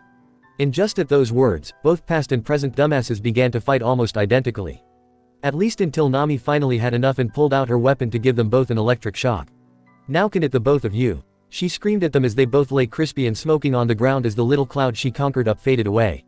Scary, present Chopper and Usopp whispered fearfully as the door to the house and a little girl with large brown eyes and short red hair opened it. Xiao took one look at Billy and her face registered nothing but shock. "Mom, there's a big bird outside," she cried out before a part of her face turned blue and she fainted, stiff as a board. "She's been fainting since we first found her," Zoro said as Robin and Nami chuckled at the sight as Xiao's mother appeared and caught her. "Oh my," she smiled at them all, looking more amused than surprised at the sudden crowd outside her door. "You really turned into quite the little part all of a sudden. Why don't you all come inside and rest a while?" "Yo ho ho ho. What a kind woman," Brook said kindly as Luffy turned to Memory Nami and told her to go in and get some rest. "Okay, sure," she said agreeably as Xiao's mother tried to wake Xiao so that she could go next door and get some tea leaves for them all. As soon as she went in, Luffy and the other boys pretty much settled down where they were and the memory faded as they all went into a well-deserved sleep. "Wow, what a day, you ended up finding almost everyone right away." "Yo ho ho ho. Brook sighed, if only we could have tracked you all down sooner." "Be happy you didn't," Usopp said bitterly as he thought about their loss against Shiki. "Trust me, you were better off without being near us yet." "You mean when you got your asses kicked by that flying freak?" Frankie asked as Chopper went over to treat Sanji and Zoro, who had yet to get back up. "Don't remind me, please," Usopp sighed as they patiently waited for a few more minutes until the memory returned, but this time, they were standing in front of Xiao's house with the sun setting. The sky was filled with a beautiful barrage of warm colors such as red and orange, a hint of pink and gold also mixed in, but at first glance, they couldn't see anybody around them. That was when Memory Nami came running out of the house, and was looking around for her crew. She stared at the bags that were scattered around her, but her eyes were wide and fearful. "Luffy," she called anxiously as she looked around desperately. The current Nami suddenly realized what this was. This was just as she had learned that it was Shiki who was really behind everything happening in the East Blue. How she had learned that if they didn't do anything that night to stop him, Shiki was going to destroy that sea, and all of their friends and loved ones were going to die. She knew that she had to find them so that they could think of something that they could do to stop it, at least that was before. "Stay back, Nami," Luffy answered a short distance away. Everyone glanced up, even the two sorry burnt victims on the ground to see that the 5 memory selves were standing on a hill, their stances tense and unmoving, which could only mean one thing. Running up closer to see for themselves, standing up on a large stone structure, with the setting sun right behind him, was Shiki. A massive pirate in clothes of orange trimmed with red and a black robe tied together with a dark green sash and a stripped coat draped over his shoulders like how most Marines wore their coats. He had long, golden hair that looked like a mane reaching down to the ground, and what looked like part of a ship's steering wheel lodged into his head that made him look a rooster. He smirked at the sight of them all, like how a lion would when it spotted its prey. "You know something?" Frankie muttered with a shake of his head. "We should have let his stupid ship sail into that storm. Might have finished him off first, you know. The next time I see a flying ship and we're about to head out into a storm, I'll be sure to remember that." Nami sighed, only to shiver at Shiki's words. "Reunited at last," he smirked. "Baby doll. He's disgusting," current Nami muttered as her past self gasped fearfully. "He didn't do anything to you while you were held up in his palace, did he?" Sanji suddenly asked, finally getting back up. "No," she sighed. "He wanted me to join his crew, he pretty much left me alone, as if he thought that would convince me. Once in a while he'd come talk to me, asking if I gave in yet, he would then drop in some annoying hints about what he was planning before he left. Still, I rather have never seen him at all. He was so stupid. That was cold of you to run away like that, baby doll." He called, like how a parent would do to a child who ran away from home over a little argument, didn't even bother to say goodbye. "You sure know how to hurt a guy's feelings." "Good. I hope it did hurt." Current Nami yelled at him. "Damn," current Sanji seethed. "If he is still alive out there and if we ever see him again, he'd a dead man. I'll break every bone in his body for this. You'll have to get through me first because I'm gonna hack him to pieces," Zoro stated, sitting up and kept his hand on his swords. "This guy had been bugging me since we first saw him. I wished I could have cut him down while I had the chance." "Shut up, you pile of crap." Memory Sanji cursed at Shiki. "It's about time you paid for tricking us and abducting Nami like that. Can't blame me for being an opportunist." He called back with another laugh. "You idiots have no appreciation for her talents. Try protecting her if you don't want to lose her. But you're too late. I think she can spot a sinking ship when she sees one. She knows that the smart thing to do would be to stick with me." "You're right, I do," the current Nami agreed, "and yours started to sink the moment you threatened the East Blue." "You said it." Usopp cheered on, glad to remember that Kaya, the Usopp pirates, and the rest of his village were safe from that maniac. As Shiki continued to taunt Memory Nami, past Sanji had enough and looked ready to charge in ahead. "Hey, wheelhead," Luffy called, looking angrier than he had in long time. "Don't think that you can just steal one of my crew and then just hobble away scot-free." "Oh," Shiki grunted, looking down at him as if he was a particularly interesting fly. "What are you gonna do about it, boy?" "Break you in half," Luffy yelled, and despite Memory Nami's cries to stop, they all charged at Shiki as he continued to laugh. Those of them who had been here and fought that match, couldn't bear to look at how easily they were beaten. The only ones who really watched were Robin, Frankie, and Brooke, and they were startled what had happened. Despite the initial success of fending him off, each one of the Straw Hats were beaten before they were trapped in a spiral of earth growing out of the ground, and they sank into it like quicksand before the memory faded. "Man, that was pathetic," Frankie muttered. "Shut up," the 4 men yelled at him. "Though I do appreciate how hard you fought for me," Nami told them guiltily, and Sanji's heart-filled eyes were back. "It was my pleasure, Nami my love." He gasped at her. "I'd gladly fight him all over again for you. And lose the same way?" Zoro asked before Sanji glared at him. "What was that?" he demanded. "Just speaking the truth," he sighed, clearly not looking forward to getting fried by Nami again. "We all went right at him, and underestimated him. Look at how well that turned out."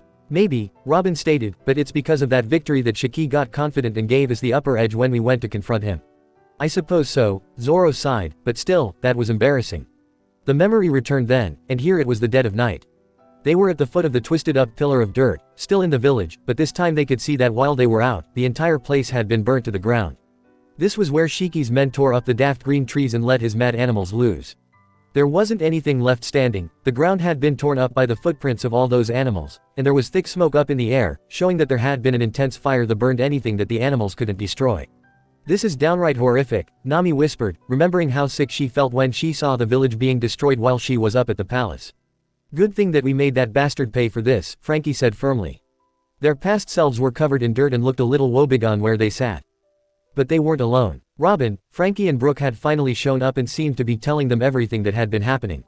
They ventured closer and Luffy's face was uncharacteristically thoughtful as he listened to Robin explaining everything.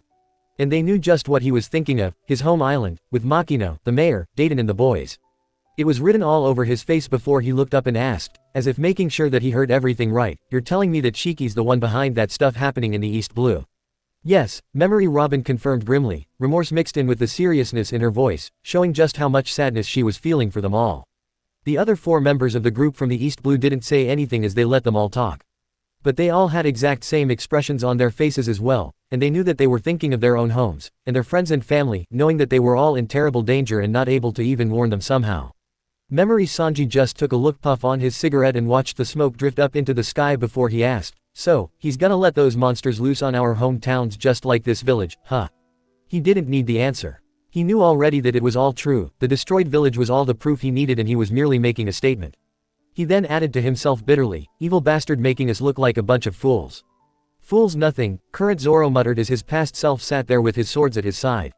He remembered thinking of the dojo and his master, as well as all the students that were there. He was sick with disappointment in himself for not figuring out the obvious before this happened. Memory Chopper was going around and taking care of their wounds as past Usopp spoke up, his voice thick with worry. "Nami," he whispered as Chopper dapped some disinfectant on a cut on his arm. "She chose to go with Shiki so that she could protect the East Blue. She saved our homes, she saved us." "No," current Nami sighed. "Shiki never planned to honor the promise he made me. He left all of you alone because he didn't think he needed to worry about you anymore. But he wasn't going to stop his plan just because I asked him." "Bastard," Sanji growled again, thinking of Zeph and the other shitty cooks at the Bharati, as well as all the beautiful women who lived in the East Blue. Shiki was just pure evil in his eyes and he asked, not even caring about the answer anymore, just what the hell was his deal with the East Blue. "I don't know the whole story," Robin commented sadly, "but apparently he tried to take over the world once before over 20 years ago when Roger was still the Pirate King. And I'm guessing that it was Roger who stopped his plan there." Zoro asked her, figuring out just what happened. "I only know rumors," she admitted. "I mean, I was still pretty young when I first heard about it. But Shiki was locked away and impaled down shortly before Roger's execution. However, he was able to escape after a couple years. And from what I heard, he chopped off his own legs and simply flew out." Chopper, Brooke, and Usopp yelled in fear at the thought of being desperate enough to cut your own legs off as the others looked sickened at that. "Well, he had balls, I'll give him that much," Frankie muttered, disgusted at the thought, though that does explain what the hell was up with his legs and all that. "Who'd be that stupid?" Zoro asked unconcerned. "Correct me if I'm wrong," Nami hissed at him, grabbing him by his ear and giving it a sharp pull, "but didn't you try to do the very same thing back when we were stuck in wax at Little Garden?" A nasty look came over his face as he glared at her. "Shut up, that was different. How is what you were going to do any different than from that idiot did?" she demanded. "I didn't hack them off, did I?" he asked her harshly. "You were going to," she yelled at him. "Just because you didn't end up doing it doesn't make you any less of a moron." "Look," Zoro snarled, "what were we going to do if it was just us there? We'd be dead, wouldn't we?" Why do you always want to resort our worst, last chance scenario as plan B? Usopp demanded, thinking to how he was willing for one of them to have their hand chopped off at Enies lobby. They looked ready to go into a long, hard argument about this, but before they could, Memory Chopper spoke up when he looked up. Shao, it's you. Are all of you okay? Disclaimer: this story do not belong to me. The author is Warm Memories and Brotherly Bonds by RoseDragonWitch. That distracted them all long enough to see that Shao was standing there with her mother, who was carrying their grandmother, who was so sick she could hardly move from the daft trees. Their faces were filled with misery, but a different kind of sadness than just from the loss of their home. We got to the underground shelter just in time, her mother said softly, hesitating for a moment as if afraid to hear the answer. What you were all just talking about? You said that your home was, are you all really from the East Blue? None of them seemed to want to answer her, but she went on as Shao looked ready to cry, guilt on her face as she asked, and that girl? She's also from the East Blue. There wasn't any point in trying to hide the truth as Luffy answered, yeah, that's right. At that, Shao's mother gasped in horror before she looked ready to start crying. How could we have said those awful things? She questioned, more to herself than to any of them, as she fell almost to her knees. She was there in the room, and I was so callous to say that Shiki was the East Blue's problem now. I can't even imagine how much I must have hurt that poor girl. I didn't even think about the people there. Shao cried, wiping her eyes tearfully. I'm not angry with them, Nami whispered as she felt her arm warm up at how upset they were. Not for all the suffering they just went through, not for just losing their homes, but for simply the fact that they thought that they had hurt her. I mean, imagine having to put up with Shiki for 20 years. If it were me, I'd be happy to hear that he was finally leaving. It was then that Luffy noticed the tone dial that Shao had and asked her where she got that. Huh? Shao asked, looking up at the question before she glanced at the dial. This. I just found it. She glanced behind her and told them that she just found it on the ground over there. Luffy pushed himself up and walked over to her, kneeling down in front of her and asking if he could see it. He took the dial and he smiled at her. You and your family are amazing people, Shao, Luffy said with sincerity in his voice. They all couldn't help but smile as Shao and her family looked at him in confusion, wondering just what he was talking about. He looked her in the eye and told her, your whole village was just destroyed by those monsters, but you're worried about Nami's feelings. You're some of the nicest people I've met, and I know a lot of people. There's nothing for you to feel bad about. He's right, Brook muttered kindly, his non-existing heart going out to them. Not too many people would be like that, to be putting someone else's suffering ahead of your own after just losing almost everything, including almost their lives. They had some of the biggest hearts that he had ever seen, and he hoped that they were now able to live peaceful lives now that Shiki was finally gone from their island. Frankie's lower lip was quaking once again as he thought that all over.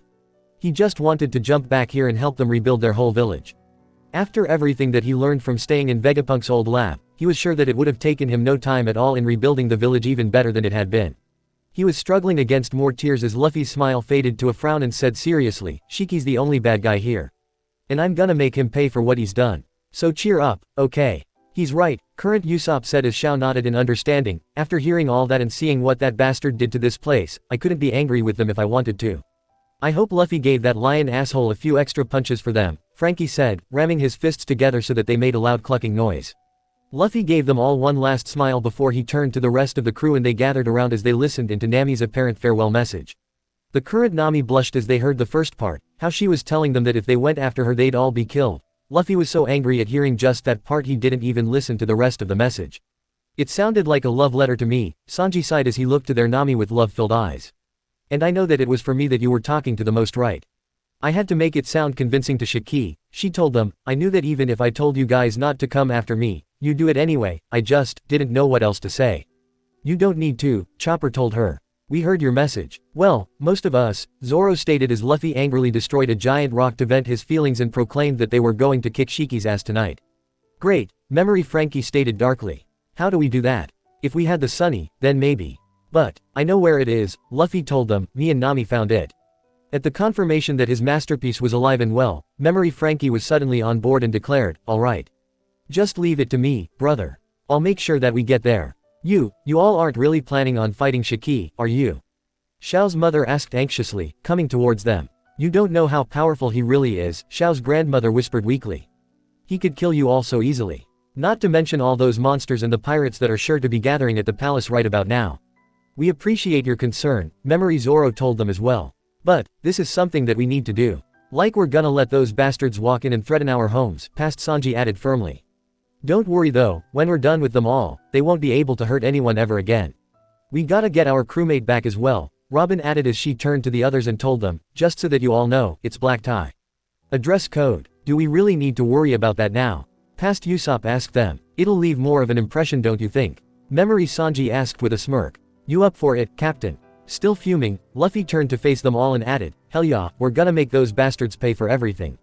And at that, the memory faded with Xiao and her family staring at them as if they had never seen people like them before. No one could say anything as they waited anxiously for this next part. They remembered how badass they had been here, and Nami couldn't help but wonder just what went on while she was separated with them. Just asking, she said, but where did you get those clothes? Oh, it wasn't hard, Robin laughed a little. We paid a quick trip to the town where all the pirates gathered before they went up to the palace. It certainly was kind of them to lend us those clothes and all the explosives they had. Yeah, I know, Sanji smirked. I mean, we didn't even have to break every bone in their bodies to get them to listen. They were just so happy to see us go. I wonder why, Nami laughed a little. And now that I think about it, none of you losers were even capable of tying a tie until I told you how to do it right, Sanji told the men around him. I can tie a bow tie. Brooke said happily. What's the point of wearing those things anyway? Zoro asked in annoyance as he pretended to hang himself. If someone grabs hold of a tie in battle, it's curtains for you. It's all about class. Sanji retorted, something that you clearly know nothing about, Moss head. Like I care, he yelled back. Anyway, after we got everything we needed, we headed back to the Sunny and just went charging in. Usopp laughed, remembering this, and he was so thrilled when the memory returned so that he could get a full glimpse of how cool they were here. They were back on the Sunny and the moon was already high in the sky. Time was almost out, but they watched as their past selves were all on deck. It was so dark that it was hard to get a good look at them all, but they heard Luffy's voice say seriously, alright, Frankie, let's go. This is gonna be good, current Frankie beamed. I can't wait to see how cool I look. Chopper added excitedly. You got it, Memory Frankie agreed as he went below deck. Everyone grab hold of something and hold on tight. And it was less than a minute later that they heard the familiar, Kuda burst. Sounding off below them. The blast went off through the back, and they were sent skimming across the ground, up the steep hill before they were launched right up to the floating island right in front of them. They enjoyed every second of the ride, their hearts racing at this next battle, and with the setting moon at their backs, they spotted it, Shiki's palace in the distance. You know, he may have been a jerk and an idiot. Nami called with a laugh, but I'll say this much, he had an eye for rich things. Damn, too bad I never found out if he had any treasure around that place. I'm just happy we left with our lives, Usopp muttered as their past selves unfolded their sails and showed their mark off proudly. With a crash, the Sunny plummeted down and skidded across the ground, never once slowing down as it tore through the daft green trees in its path and even knocking out most of the guards that had been standing guard there. Frankie burst out laughing as the Sunny continued to take down anyone at their way, before at long last slowed down and stopped just at the front gates. As soon as they stopped, their past selves were up, the thick smoke around them making it difficult to see anything, but they heard the guards below them yelling. What the hell? What are they thinking? Stopping their ship right in front of the royal palace. Who are these guys? But they didn't need an introduction. Through the thick smoke, all 8 of them stood there, their shadowy figures with Memory Frankie stopping only to grab his bag of guns that they also borrowed from the other pirates before they got here, and jumped down from the ship. The guards tried to fight, but they were no match for them as their past selves took them all out as if they were little kids. As they followed after them, they were all enjoying watching them kick ass and leave a trail of beaten thugs right behind them. As they looked around for Shiki, Memory Zoro lost his patience and grabbed hold of one guy, whom Sanji had just beaten, and held him up by the scruff of his shirt as he demanded that they tell them where Shiki was. Damn, current Frankie laughed. Don't we look good here? You know, maybe we should try that look more often. Usopp smirked as Chopper's eyes shone brightly by how cool they looked. Wow, if only Doctorine could have seen him there. I don't know, I like our scruffy, laid-back look. Robin laughed a little as the terrified man pointed inside and gave them directions. How he and all the other pirate captains from the cruise were all in the meeting room right now. Memory Zoro dropped him like a sack of flour as they all proceeded to walk along the hallway. The snow was continuing to fall to a large open garden where they walked in single file, Luffy, Zoro, Sanji, Usopp, Robin, Frankie, Chopper, and Brooke, walking right past the garden as the snow fell until they reached the large sliding doors that Shiki was supposed to be. Once they lined up for their grand entrance, Memory Frankie opened his giant bag and passed out guns for them all before they were finally ready. The present-day Straw Hats all walked right through the doors so that they could see the full effect. There was 2 long lines of pirates sitting on the floor with drinks in front of them, and Shiki at the head on a throne-like chair. He looked both angry and outraged at how his ceremony was interrupted, but when they turned to look, it was as if there was a bright light shining outside. How do you do that effect? Nami couldn't help but ask, smiling in a way that she couldn't stop herself. It's all about the proper lighting, Frankie laughed, but I can't tell you since that would ruin the trick. Just sit back and enjoy the show. Just then, 3 slashes of light appeared in one of the sliding doors, signaling that memory Zoro had just taken it out as it practically burst open. As for the second one, a foot suddenly came bursting through and they heard memory Usopp's slight grunts of struggle as he tried to pull his leg out. "That's lame, man," Frankie sighed. "You were ruining our entrance," Sanji added as Usopp exhaled at that. "So it was a tiny mistake, they were still awesome even with that little slip up, right? You gotta do it with flair," they heard memory Sanji speak up, "let me show ya." "Wait, I'm still stuck." Past Usopp cried out, but too late. Past Sanji kicked them both inside. The door shattered as it hit the floor, and Usopp was still trying to get his leg free. Once he was finally able to do so, he got up and quickly joined all the others as they stood side by side through the glorious light, and for the first time they could get the full view of them all. They were dressed in black tie all right, looking a little strange and wearing something so formal, and more of a mafia group than pirates, especially with the firearms that each of them were carrying. The men were all wearing suits, with memory Usopp having what looked a little like samurai armor over his own, and Robin in a short black dress and long coat. They left a small opening in their lineup where Luffy's silhouette stood against the light. Thanks to his policy, he was still wearing sandals and his straw hat. But other than that, he was dressed in a dark red shirt and black suit, with a large black coat draped over his shoulders like a cape. A slight wind came and added to the effect, with his coat swaying a little and a slight glint of light shining off the bazooka at his side as he stepped forward, without the slightest bit of fear or regret in their faces. There was stunned silence all around for a brief moment. "Awesome," Current Usopp whispered. "Now there's a force worth fearing," Sanji smirked as he took a long breath on his cigarette. "Now you see just how good that one looks in suit, Moss Head." "I still think that it's stupid," Zoro shrugged, but even he had to admit how good they looked here. "So you want another round?" Shiki asked as he raised a cigar to his mouth, trying to hide the look of anger on his face. "Color me surprise. I wish I could have seen this in person," Nami sighed, glad to see that smug smirk wiped off Shiki's face. The 8 of them stood there silently for a moment longer before they all walked inside, with the rest of the crew walking in front of Luffy and around him to form a kind of wall. "You're planning on attacking the East Blue, aren't you?" Luffy said coldly. It was in more of a statement than a question. "So what?" Shiki asked just as coldly as they all stopped and stood in the middle of the room. Luffy raised his head so that they could see one of his eyes, while the other remained cloaked in the darkness from his hat. "And Nami, she's okay?" he asked. Shiki smirked. "Sure, she's doing peachy." The men all around them started smirking and chuckling darkly to themselves as if thinking of a private joke between them. Their past selves all noticed this, and there was a malice in their faces at the smirks as Shiki laughed. "What did that bastard do to you?" Sanji asked at once. "I tried to blow up the daft green trees to bring the animals in here," she answered grimly. "He caught me and left me out there, that's how I got so sick, remember?" "Ah, so that was where all those animals came from," Robin commented as Sanji was practically foaming at the mouth at the thought of anyone hurting his precious Nami. "You sure put up a dangerous front," Shiki admitted. "But you don't think that the 8 of you are gonna walk out of here alive, do you?" "Well, we walked in here alive," Current Zoro said. "I'd like to see him try to stop us." "He did, he failed." Frankie laughed just as the doors on either side of them broke down and several hundred men appeared around them, as the ones on the upper levels also poured in, each one of them armed and looking bloodthirsty. "Oh, good, now there's enough for everyone." Current Sanji sneered. "I would have thought that only one of you would be naive enough to think that she could sacrifice herself to save her home," Shiki said, "but now you're all rushing in here. An entire suicide squad. You're as dumb as you look," Luffy said, and Shiki lost his smile. "Nami would never sacrifice herself, you idiot. She joined your crew, so that she could attack you from the inside."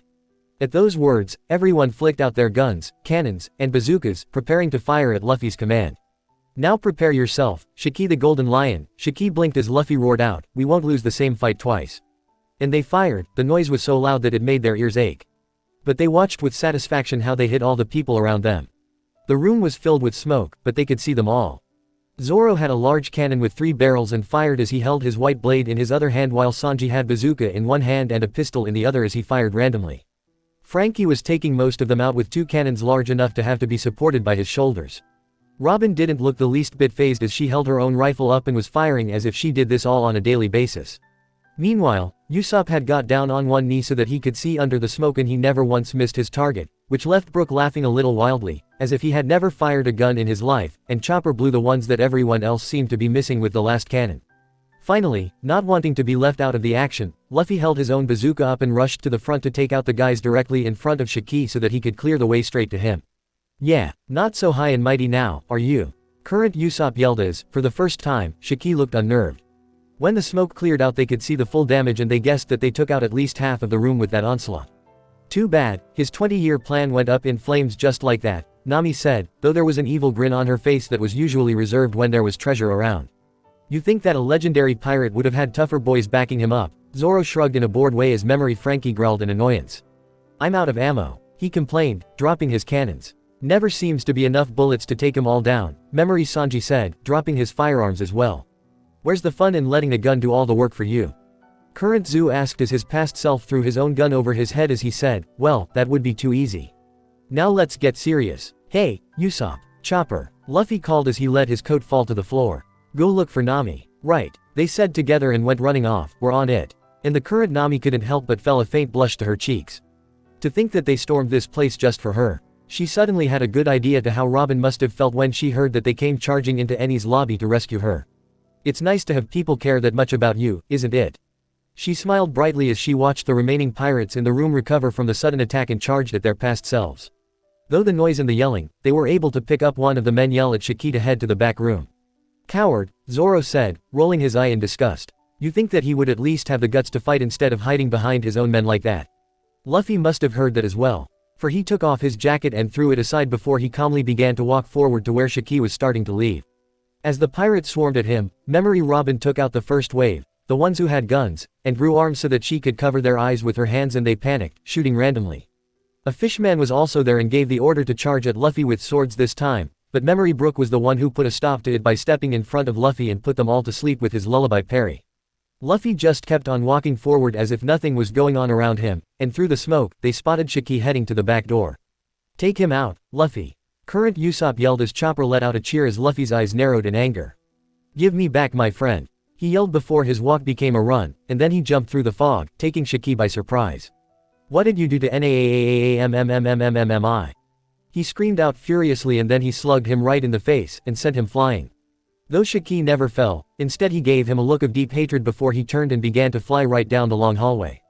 Luffy landed on his feet and sprinted after him. Right in the kisser. Frankie cheered as they bolted after them. But at that moment there was a loud farting sound and a very tall man that looked like a clown, with the white face and purple makeup, along with the indigo hair that had large puffy tufts at the end. That guy, Nami gasped. Shiki's scientist. Chopper cried out in shock as he raised a sword, getting ready to stop him. But as he brought the blade down, Memory Zoro appeared out of nowhere and blocked him, giving Luffy time to run around them. Nice save. Brook gasped in relief as the clown stared down in shock at Zoro's sudden appearance. Can't you see that our captain is busy? Memory Zoro demanded, easily holding him back as Luffy continued to the door. But then a large gorilla with purple-red fur and wearing clothes tried to stop Luffy by trying to grab him with his giant hands.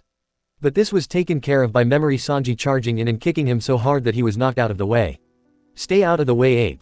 That's not your fight, he yelled. You know, this is just like back at Fishman Island when you two blocked those fishmen from getting in Luffy's way when he was walking to Hordy, Chopper said, his eyes bright, wishing that he was as strong as the monster trio. Why let him waste his energy fighting weaklings when the big boss was there? Zoro smirked as they went following after Luffy, still tearing after Shiki as the sounds of the battle disappeared behind them. What I want to know though, Usopp panted, thinking back to Moria, if these guys are so tough why do they keep feeling the need to run? They're not as unbeatable as they think they are, Nami panted, wondering just how long it would be before they would stop having to run all the time. Oh, Brook cried out, I just thought of something. Whatever happened to Billy-san? Billy? Nami asked tiredly, he hid while you guys were fighting Shiki before, but he came back for me. He was outside helping me destroy those trees. Good, Brook sighed, I was worried for him. He may be a bird brain, but he does have some sense, Zoro stated as they continued to run through the castle. After a short amount of time, they could feel the place shaking to pieces around them, and the distant roar of the animals, showing that this must have been after the trees were taken out. Once in a while, they would come across a giant animal running somewhere and trampling everything in its way, but Luffy's mind was focused only on Shiki, and at one point he lost sight of him. In his anger, Luffy went rocketing up through the ceiling and was out on the rooftop, staring around trying to find him. Just then they heard a loud crash that got their attention and they looked to see what looked like part of the gate crumbling and screaming. After several seconds, they realized that it was Billy along with Memory Usopp and Chopper, with Nami with them, wrapped tightly in Chopper's coat like how one would swaddle a baby. Even from this distance, they could see that Nami's skin was covered in green bruise-like spots all over her face, showing just how sick she had gotten. Did I really look that bad? Current Nami asked as past Usopp and Chopper were looking over her, trying to see if she had gotten hurt from whatever just happened there. Yeah, Chopper said seriously, but good thing the antidote worked. You had us all worried there. Sorry, she muttered shyly before her eyes widened when she spotted him. Shiki was up in the air again, his sights directly on the three at the gate and Luffy went running right through them when he finally spotted him. Shiki. Past Chopper and Usopp cried out in fear. Now you've really gone and done it, baby doll, Shiki said softly, and though his voice was calm, they could see veins standing out on his neck and anger in his bloodshot eyes as he looked down at Nami. You're that determined to die, huh? You've let me down too many times. Well, if you just left the East Blue and all of us alone, then this wouldn't have happened. Current Usopp yelled at him, Kaya and the boys flashing in his mind's eye for a moment. He still hasn't learned his lesson just yet though, Robin said seriously as Shiki finally decided to end it, declaring that no one could stop him and that there was nothing they could do to stop him from destroying the East Blue. Like he did during their last fight, he made the earth around him slowly rise up around them. The snow-covered earth became the heads of giant lions, looking ready to devour the three of them there. He had created several of them so that they were surrounded on all sides with no hope of escape. Luffy, who must have guessed that he wasn't going to make it here in time, had no choice and started to pump blood with his legs again, and they all felt a shred of nervousness at the sight of it, knowing that here was Luffy going to destroy his body once again for their sake. But there wasn't any other choice here, for Billy took off in fright and Memory Usopp was screaming that they were surrounded. We were so screwed here if Luffy didn't come in when he did, Current Usopp sighed as Chopper nodded nervously. I don't really remember any of this, Nami said stunned, thinking back to Drum Kingdom when she was so sick that she didn't even realize that they were being attacked by giant rabbits, stuck in an avalanche, or being carried up the side of a mountain. She remembered Luffy but before she could finish that thought, Shiki seemed to lose it as he bellowed out, the time has come for you to die. Not on our watch, pal. Sanji yelled even as the lion heads began to bolt directly towards them. Damn, Memory Usopp screamed out, covered his head and shutting his eyes as he prepared himself for the end. Stop it, Memory Chopper screamed at the top of his lungs as he bent over Nami, as if hoping to protect her, while just at that moment, the largest lion head shattered. Luffy had made it just in time and he was throwing punches around, destroying the earth that made up the lion heads until each one had been wrecked. Alright, Frankie cheered, punching the air. I really thought that we were goners here, Current Usopp whispered, wiping sweat from his forehead. Next time, I would appreciate it if Luffy could warn us before he saves us. He couldn't have timed that better if he tried, Zoro said impressed as Shiki was staring wildly around for whoever did that, and Luffy landed right in front of the three like a shield. Luffy's eyes were filled with rage as he glared up at Shiki, the red glow to his skin, the steam that his body was giving off made him look like he was giving off pure energy of anger. About time, Current Sanji muttered, having been growing impatient at seeing Shiki get his ass kicked, though a part of him was wishing that he could have been the one to save Nami here. At the sight of him, both Memory Usopp and Chopper cried out his name in relief. You don't know when to give up, Shiki demanded, now able to see the full irritation and fury in his eyes as well. No, he just doesn't like giving up, Robin smiled, there's a difference. Well, if he did give up that easily, then we never would have made it to the Grand Line, Zoro commented in amusement as Luffy turned to look back at the others, where Usopp and Chopper looked more calm now that he was here, and Nami had opened her eyes to stare at him weakly. As soon as he realized that she was awake, he spoke to her directly, Nami, I'll finish him off, and then we're out of here. So that wasn't a dream, Nami thought to herself. Remembering that moment, she had been so weak and sick from the death that she was having a hard time even breathing. It was painful, and she couldn't tell if she was awake or asleep half the time. She remembered hearing the voices and the explosions around her, but she was never sure if she was dreaming or not. But she remembered this moment, where he was standing in front of her like a protector, and told her that it was going to be okay.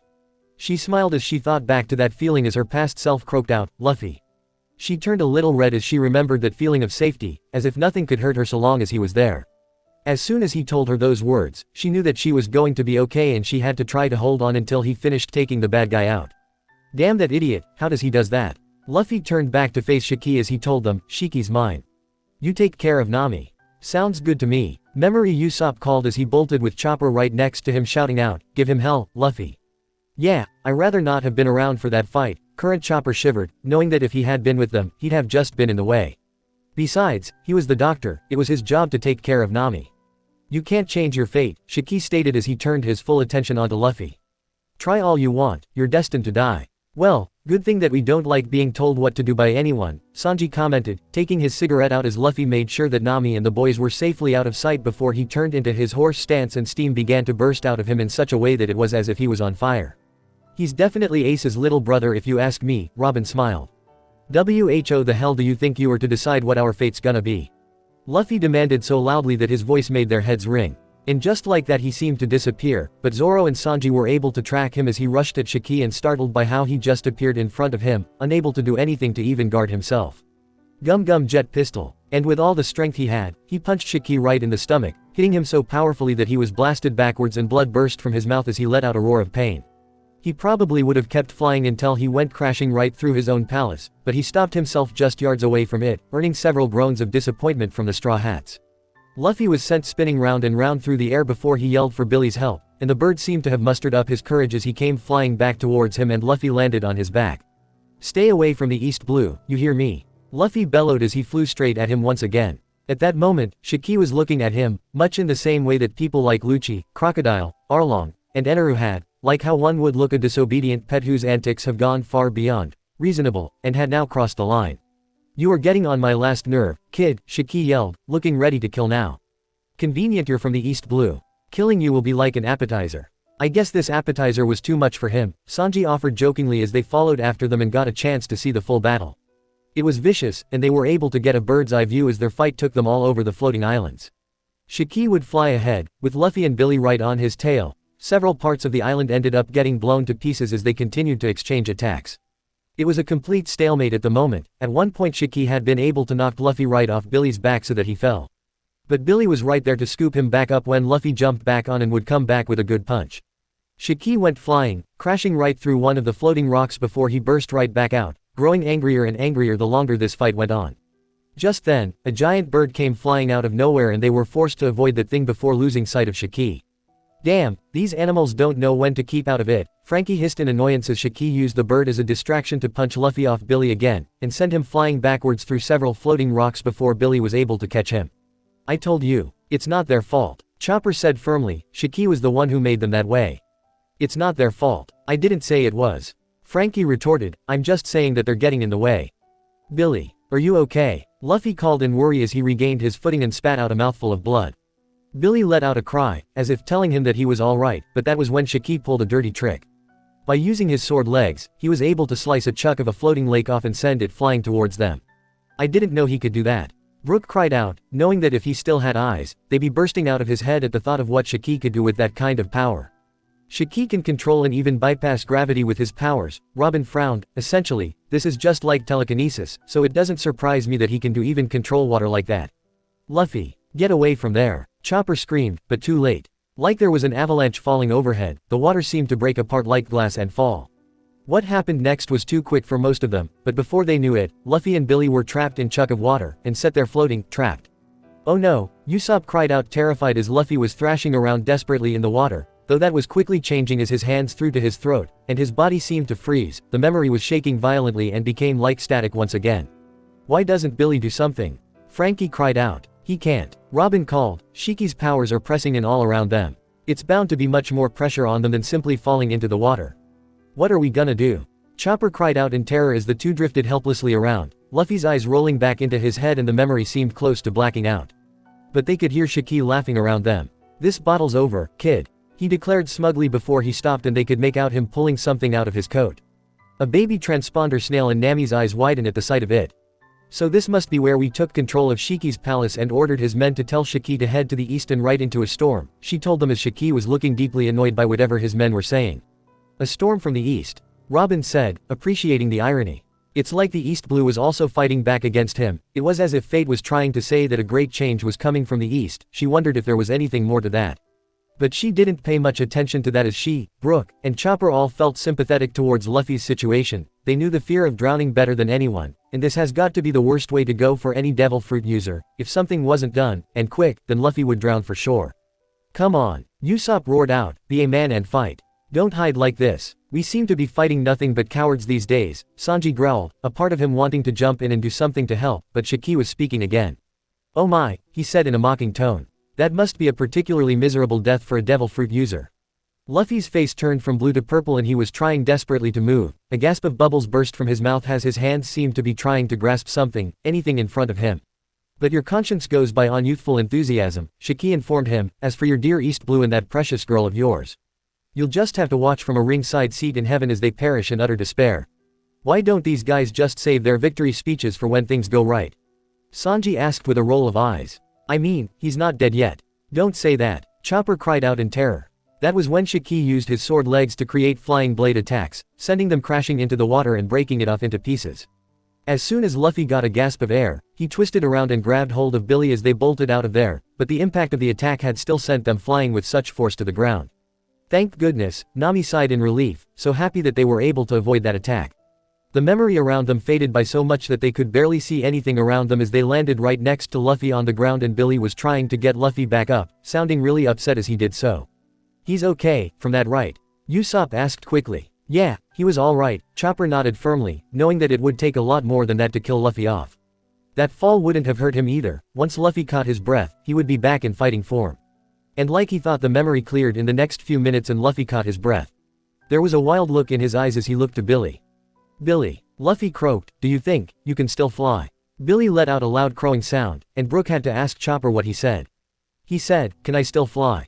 I'll show him what flying really is. Chopper laughed as Luffy grinned eagerly, as if he did understand just what he said. He jumped right back onto his feet and let out a loud battle cry as well, sounding like he just found his second wind.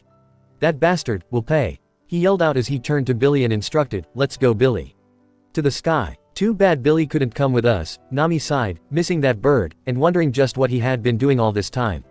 It's for the best, Robin stated. Sanji probably would have tried to cook him. Hey, it wouldn't be the first time that we came close to starving to death out here, Sanji sighed dramatically. And when you all get hungry, just about anything will do. He then looked at Chopper, who glared back, hoping that he didn't mean what he thought he did. Billy let out a cry of understanding as Luffy jumped onto his back again and they were off, following the two once again. But the weather was quickly getting bad as the storm clouds had arrived and the thunder seemed to shake the memory slightly as they looked around for Shiki. They spotted him floating near his palace once again. It was funny to see how easily that he got Shiki's attention, and he looked ready to go after them again before they heard Nami's voice screaming out, Shiki. What were you thinking? Sanji told her anxiously as they looked down to see Memory Nami there, forced to keep her hold on the rooftop in her Kleem attack to keep her from collapsing. The green spots on her body seemed to have faded slightly and her eyes were more alert than before as she gave Shiki a look of disgust. You could have been killed. I had to do something, she said firmly as Memory Usopp was now screaming up at her, Nami. You're being reckless. Yep, Luffy's definitely a bad influence on you, the current Usopp sighed, sounding exhausted. You all risked your lives for me, she told them, folding her arms as she watched herself clutch her weapon tightly and looked ready to fight. I couldn't just lay around and let you all do the fighting. Besides, I had to let him know that I was leaving his crew, didn't I? One heck of a way to tell someone you're quitting, Frankie stated, looking at the terrible weather, steer them right into a storm. It's Nami. Luffy shouted out, startled at seeing her up there as Billy let out a cry of happiness when he saw that she was alright. Despite how sick she still was, Memory Nami forced herself to stand up as she continued yelling, give it up Shiki. You can't win this one. And the scene only got more intense when past Chopper and Robin both just went running out of the mostly demolished palace, with Chopper screaming that the dynamite was all set and ready to blow. They burst out laughing, the look on Shiki's face was so worth all this suffering when he heard the word dynamite. Wait, what did you say? He yelled out, dynamite. And that's what you get for daring to kidnap a beautiful lady, present-day Sanji stated smugly, glad to see how perfectly that this bastard's plans had gone up in flames. At least that was one less thing for him to worry about. You got it. Past Nami shouted back fiercely, the factory, your palace, the whole island. We'll blow it all into the sea. Well, that seems to be what we do best at, Usopp said proudly. I thought that partying was what we did best at, Brook asked. You make a good point there, Zoro said, dying for a drink, and was thinking that they needed a good party after this mess. Nami just smiled at them as her hand went to the golden bracelet that Nojiko gave her. She looked down at it, remembering how her sister had always worn two of them and kept the other one with her. It helped to make her feel close to her. Once she finished drawing her map of the world, she was going to visit home and show everyone there, and she smiled wider as she imagined the look on her face when she makes that surprise visit. We put an end to your plans. Now call it quits. Her past self yelled up at him, and bringing her back to the matter at hand. Shiki looked as if he was about to choke on something before his eyes were practically glowing red with fury. Don't screw with me. He roared out as he commanded two large hunks of earth to rise up on either side of Memory Nami, getting ready to crash them into her. You know, if things had ended any differently, you'd be dead, Zoro informed her. Zoro, you're getting to be as bad as Robin is with pessimistic thoughts. Usopp yelled at him as Memory Nami refused to move from that spot. Hey, you were all there, the present-day Nami reminded them all. I knew that one of you was bound to come through. I'd rather have every bone in my body broken than let that monster hurt you ever again. Sanji declared at once. I've spent 20 years on this plan. Shiki shouted out, and it was clear from the anger in his face that he had lost whatever sanity he had left. Do you really think you can crush it so easily? You insignificant worms. And that was when past Usopp showed some bravery as he taunted him and shot at projectile that burst into bluish fire in the shape of a dragon. Special attack, Sky Dragon Star. That's so cool, Usopp. Chopper cried out, loving his bag of tricks, and wondered just how he was able to make something like that. Yeah, too bad it missed, Sanji added as Shiki dodged it and it went flying off, disappearing into the clouds above them. You're pathetic, Shiki proclaimed as he brought the two giant pieces of earth together, ready to crush Nami between them. Luffy saw this happening, and he ordered, Billy, go get Nami, and he then jumped up into the air as the bird squawked in understanding. With their attention on Billy, they watched as he dove in, grabbing her by the strap of the torn dress she was wearing just a fraction of a second before the rocks hit. Thank you, Birdbrain, Sanji sighed in relief, knowing that he never could eat that bird after a stud like that. Stupid bird, Shiki hissed, looking as though he had just about enough of all of this. But good thing for him was that this fight was almost over, too bad that he wasn't going to walk away the winner. If you wanna fight, it's over here, Luffy shouted, getting their attention once again. He was up near the clouds this time as he held his thumb to his mouth and blew hard. Third gear, bone balloon, and as his arm began to grow out, he moved it into his chest for a moment, causing him to stay suspended and float a little higher. They remembered this part all too well. This next attack of his had to be one of the most amazing endings to a battle they had ever seen. The storm around them continued to roar around them and lightning was jumping violently from the clouds. Once he was close enough to the clouds, he finally pushed the air into his left leg and was able to lift it high above him so that his foot was directly inside the clouds. This is gonna be sweet, Frankie cried out excitedly, moving his sunglasses down again, getting ready for the biggest boom yet. What the hell am I looking at? Shiki exclaimed before he began to laugh. You'll die like that, just get hit by lightning and die. Well, looks like we aren't the only ones who forget that he's made of rubber, Robin said, moving her long hair from her face so that she could see the full view of the scene. Shiki picked the wrong sea to mess with. And he picked the wrong crew to deal with as well, Usopp declared as he began to cheer Luffy on, his heart pounding so hard that he could feel it against his ribcage. I'm not the one who's gonna fall here, Shiki, Luffy screamed out over the noise of the thunder. The East Blue's off limits. You're not touching I.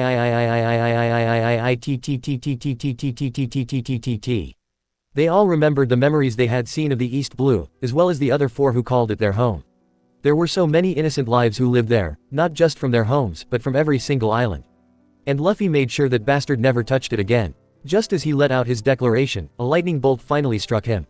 The entire sky was lit up with the power from that bolt, and they could feel traces of it even in a memory. The electricity tore at Luffy's clothes and his body glowed fiercely as he was preparing himself for this one last attack.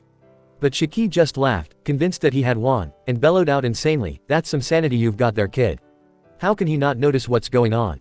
Brook screamed over the noise. He snapped. Nami cried out, it was the only thing she could think of.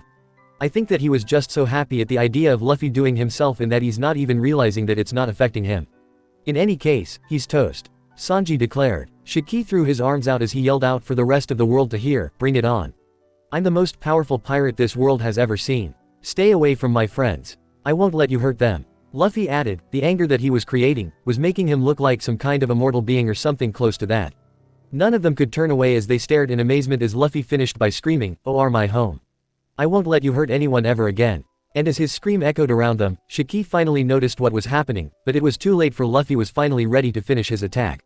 Gum Gum Giant. Shiki panicked and brought up a rock to try and guard himself, but it was all that he could do now. With that attack so big and embedded with lightning there was no way that he could dodge. They were all screaming out, watching as Shiki broke the rock up into sharpened spikes and sent them flying at him. 4 axe. Luffy bellowed and he put his foot down. The power behind that attack destroyed the boulders in his way as if they were made of glass and hit Shiki head on. The attack created such a blinding light that they just couldn't look into it, but over the noise they could hear what sounded like a fading echo. Rogue gear. All they knew for sure was that there was no doubt that last attack put an end to Shiki and his plans for world domination. The last thing they saw before the memory faded was Luffy's foot falling onto whatever was left of Shiki's palace and sent waves of electricity through the ground, making it glow, and that was when the whole mass fell apart. Luffy couldn't hold onto that form, and when he opened his mouth, the air was let out like a balloon once more, and that was when it grew dark. There was some stunned silence from all of them as they stared ahead, but not really seeing anything. That was freaking awesome. Frankie screamed out so loudly that his voice seemed to reach every corner of the island. I still can't get over that. Usopp cried out, replaying that moment over in his mind. That had to be one of the most incredible things ever. He saved the whole East Blue too. He had me really scared. Chopper cried out, I don't want him doing that ever again. Fat chance, Sanji muttered, but there was a proud smile on his face. Knowing that idiot, he'd do it all over again if he had to. He was close to laughing, but that quickly stopped when he felt that presence once again. Oh, you've got to be shitting me, he groaned out. Don't tell me, Brooke whimpered as Robin quickly closed her eyes and looked around the island. We're not far at all. she said quickly, the temple is close by. Alright, Zoro yelled, his swords back out. If that's the case, then I don't want to hear any complaining or excuses here.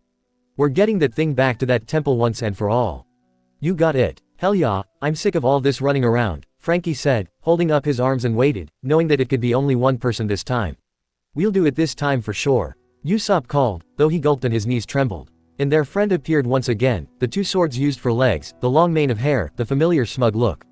I've been wanting to kick this guy's ass for a long time, Sanji declared, getting ready to take care of this guy once and for all. Slime Shiki smiled evilly when he saw them all as he laughed triumphantly. He spread his arms wide and declared, I'm the most powerful pirate this world has ever seen. Yeah, Zoro demanded, his swords held high, then how come we kicked your ass? And they all charged at him. Luffy and Ace. Come on. Ace laughed as they ended up destroying most of the forest that they were in. You can do better than that, can't you? You ain't seen nothing yet. Luffy grinned at his brother through the trees and went rocketing towards him, throwing a fist that was embedded with haki. Ace easily sidestepped him and took off running along the river as Luffy let out a playful growl and gave chase. But as they went running, Ace lost the smile for a moment as he sensed it. He looked up to the sky, though there wasn't anything there. So, you guys finally managed to bring that thing back, huh?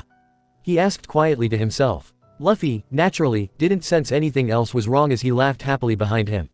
Hey, Luffy, Ace called, his grin back on his face. I have an idea, let's play a game. A game, Luffy yelled back in confusion as he continued after him. We're in the middle of a fight. Right, Ace grinned, but, let's see if you've gotten any faster since we were kids. And with a wild laugh he sprinted so far and so fast that Luffy was taken aback by that. What? Damn you Ace, he yelled before he laughed, but don't think I'll lose to you again. But what Luffy didn't know was that Ace took that chance to disappear without him getting suspicious. 10 minutes earlier with the straw hats. I see it, Chopper screamed desperately, pointing forward from the hill that he was standing on. The temple's right there. You heard him. We're almost there, Sanji yelled, panting for breath as Slime Shiki was continuing to laugh, focusing himself on going directly after Nami. Sanji noticed this right away, and had set himself up as her bodyguard, so every time Shiki went after her, he would block it. This worked out very well though because she was heading right back to the ruins, with him right on her tail. Hold on there, baby doll. He laughed and Nami had to fight back the waves of revulsion as she ran. This guy made her skin crawl, even though he was a fake, he gave her the creeps and she was happy when Sanji made a vicious kick right to this loser's jaw. Too bad that it didn't have much of an effect. But she kept running as the other gathered around, luring Shiki closer and closer, making sure to attack him when he strayed from the path in front of him. At long last they spotted it in the distance. The crumbling ruin standing there in the middle of the clearing, still covered in the moss and thick vines so that the ancient writing on it was barely seen. Thank God, Nami though desperately as she pumped her legs furiously. All she had to do was make it in there right. So she gritted her teeth as she ran faster than ever, Slime Shiki still right behind her. She can do her part by getting that freak here, let's just hope that will somehow solve everything. She ran around to the side of the temple to where she could see the doorway and made a dash for it, until she felt that slimy hand grab hold of her ankle and she screamed in terror as she tripped. You disappointed me one too many times, baby doll, she heard Shiki's voice say as she tried to kick his hand to get him to let go. At least use something original. She yelled as Shiki's sword legs kicked out at her and she screamed as she saw the flying blade head to her. But at that moment, Zoro jumped in out of nowhere and deflected it, and then taking a slash at Slime Shiki's arm to get him let go. The attack didn't do any real harm, but he was able to surprise him into loosening his grip on Nami, who bolted inside the temple as fast as she could. Come on, ugly, Sanji roared, aiming a flying kick at the slime, and only succeeded in making it mad. Robin, Frankie, Chopper, and Usopp went running in after Nami as Zoro, Brook, and Sanji continued to try to make some kind of damage to their enemy. Great, now what are we supposed to do? Usopp cried out fearfully as they heard the beating the others were taking outside. But he had to skid to a stop and toppled a little at the sudden drop below him. Where'd that thing come from? Wasn't it gone before? They looked to see what he was talking about and they saw that the large, black hole was back. How's that even possible? Frankie yelled, feeling as though his head was going to burst with all the craziness of this stupid island. But Robin nodded, as if she understood everything. Draw him inside, Robin called, knowing that this would probably be the only chance they got. They were so close, and if they could just draw him in a little closer then they could end this right away. It seemed to take forever, but at last, they were able to draw it inside. Zoro was sporting a deep slash across his chest while Sanji's leg was bleeding heavily, and aside from some cracks in his skull, Brook seemed to be the only one unharmed. But they managed to draw back as the slime Shiki continued to come at them, with Robin calling for them to try and draw it as close to the hole as they could. Usopp could see that the living slime was hovering again, getting ready to fly straight up and without a roof there, it could easily get away. He pulled out a pop green and loaded it right into his slingshot and fired directly above them. Special attack, Green Star, Sargasso. He cried and the little pop green exploded into an array of seaweed, creating a makeshift roof right over them so that when the slime flew up, it hit the seaweed.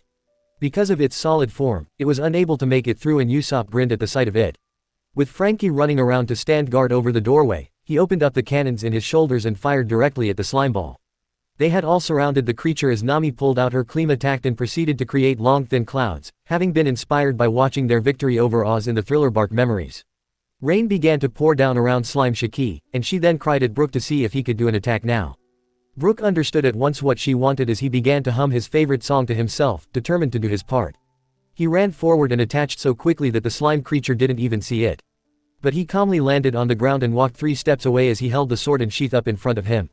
As Slime Shiki let out an angry yell, Brook calmly resheathed his sword, Song of Scratches, Blizzard Slice. And just like that, a jagged slice appeared across Slime Shiki's body.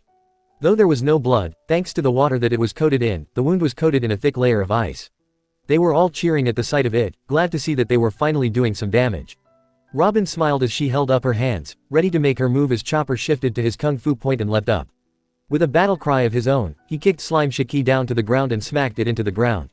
Thanks to the ice that coated its body, he was able to touch it long enough to knock it around. But he had done his part as Robin was ready. Mille fleur, she cried out, sprouting at least 1,000 arms out of the ground behind her and grabbing hold of Slime Shiki, bring him closer so that he was hanging directly above the hole. Zoro, Sanji, Nami commanded as Robin winced a little at how cold the thing was to hold. With pleasure, Sanji yelled as he skywalked right above them, readying his attack.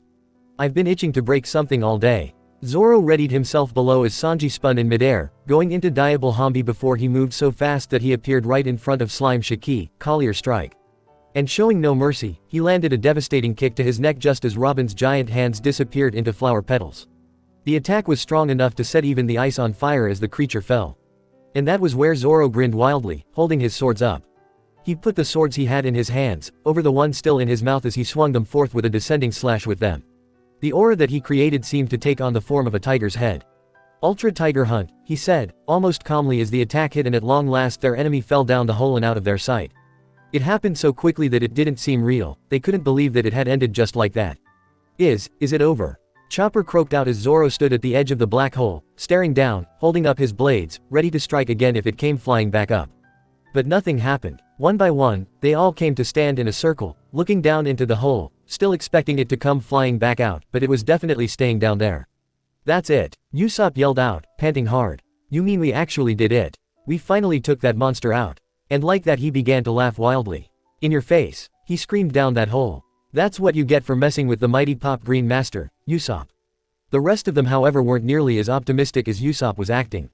They just kept looking down there, but the longer that they stared, the more they began to wonder that maybe he was right. Okay, we did what we were supposed to right. Nami asked, panting hard from her run. We got it back, so where's Luffy so that we can get the hell off this crazy island? No one knew what to say, none of them had the slightest idea to what it was they were supposed to do, but as Chopper leaned further over the ledge, he screamed in shock and they all leapt to action, with Usopp almost crying out in fear of facing that thing again. But what had startled Chopper wasn't the monster, but light. The darkness below them began to shine with a tiny light the size of a pin, but it was growing rapidly. They stared down below, breathing hard, as the light got bigger and bigger until the light had gotten so bright that it was like looking into a spotlight. They shut their eyes and backed away from the hole as everything around them and their entire vision was covered with the white light. Not again, Brook cried out, covering his face with his hands. The light's so bright that my eyes cannot see anything. Ah, not that I have eyes. Now's not the time, Brook. Usopp yelled as Chopper fell to the ground and cried out in pain at the light. Zoro and Sanji kept their guard up, readying them for anything that would happen next, but as Zoro took a few steps forward he heard a familiar taunting voice in the back of his head as loudly as if someone spoke next to him.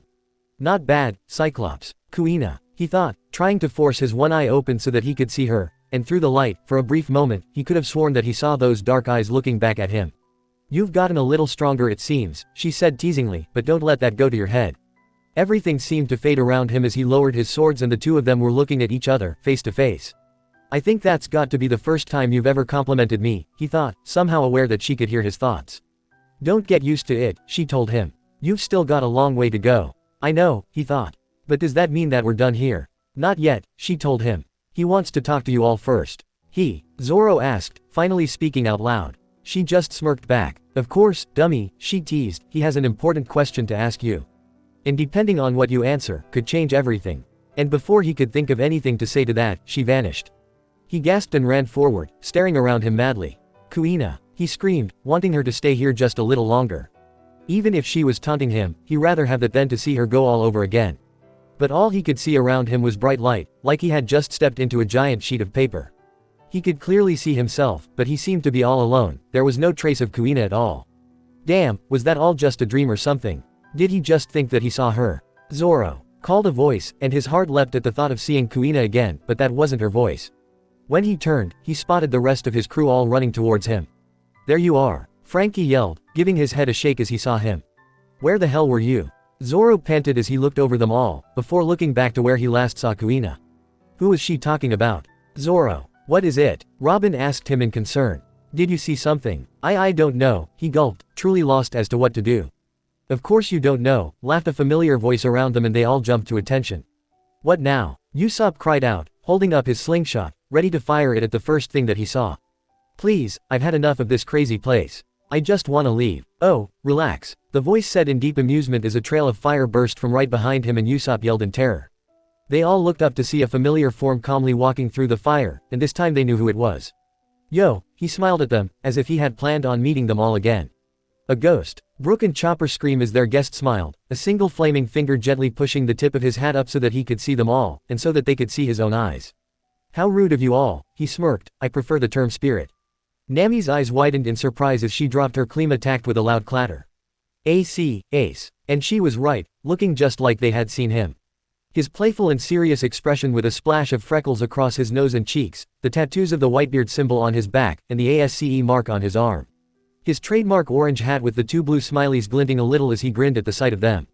SS Spirit, Usopp cried, holding his slingshot up. Wait, is that really you? How is this possible? It has to be a dream. That's the only way that you can be here. Really? Chopper asked quickly, a dream. Sorry, not quite, Ace laughed a little. Don't make this any more complicated than it is. Usopp hissed as the others stared at him in shock. Ace casually walked forward, all of them still tense as he got closer. He noticed this as he chuckled and added, I'm not here to hurt you. Rest assured, it really is me. He stopped right in front of Usopp and gave him a quick flick on the forehead. OWW. That hurt, he yelled, before his eyes widened at what he said.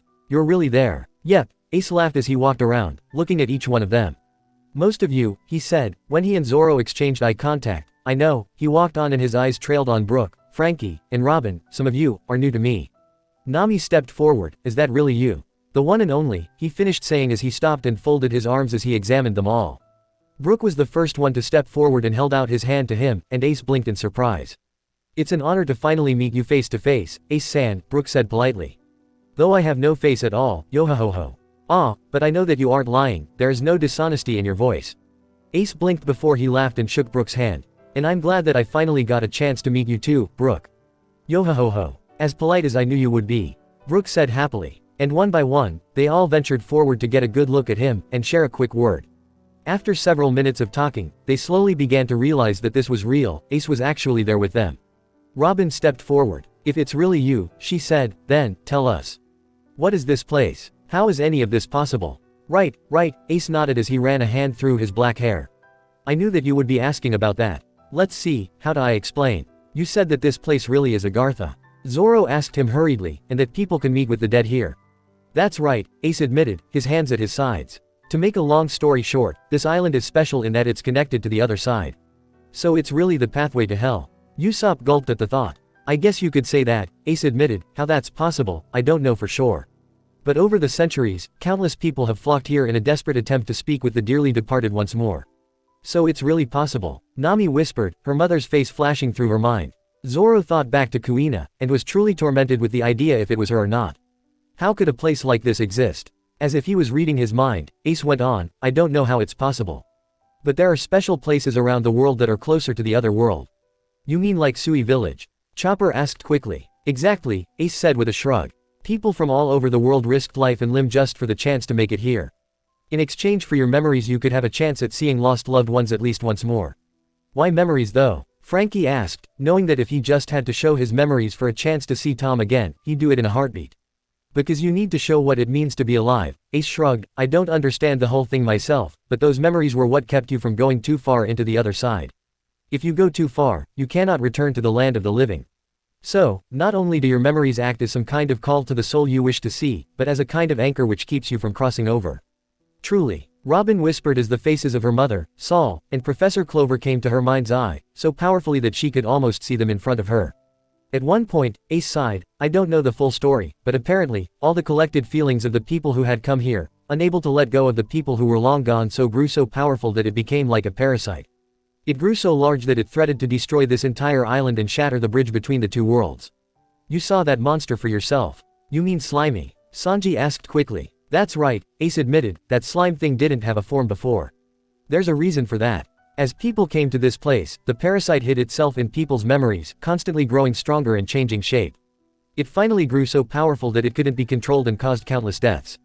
That slime thing did. Chopper gasped. You saw for yourselves how tough it is, Ace pointed out. By hiding itself in memories, it takes on the form of the one person until it's able to find someone stronger. Since it had been dormant for so long, it took a long time for it to try and regain a shape. With you crossing over memories, you disrupted it and it would take on a form to try and stop you. But since the form always fell apart, it would be forced to flee and hide again. Why would it do that though? Robin asked, never having heard of such a thing before. Hell if I know, Ace answered, it feeds off memories and grows stronger and smarter with each person that it take form. You saw how powerful it was becoming, didn't you? That's what happened before apparently. The monster grew so strong that it was able to stay in a physical form and do so much damage. Apparently there were people who were able to lure it back to this temple and seal it away here.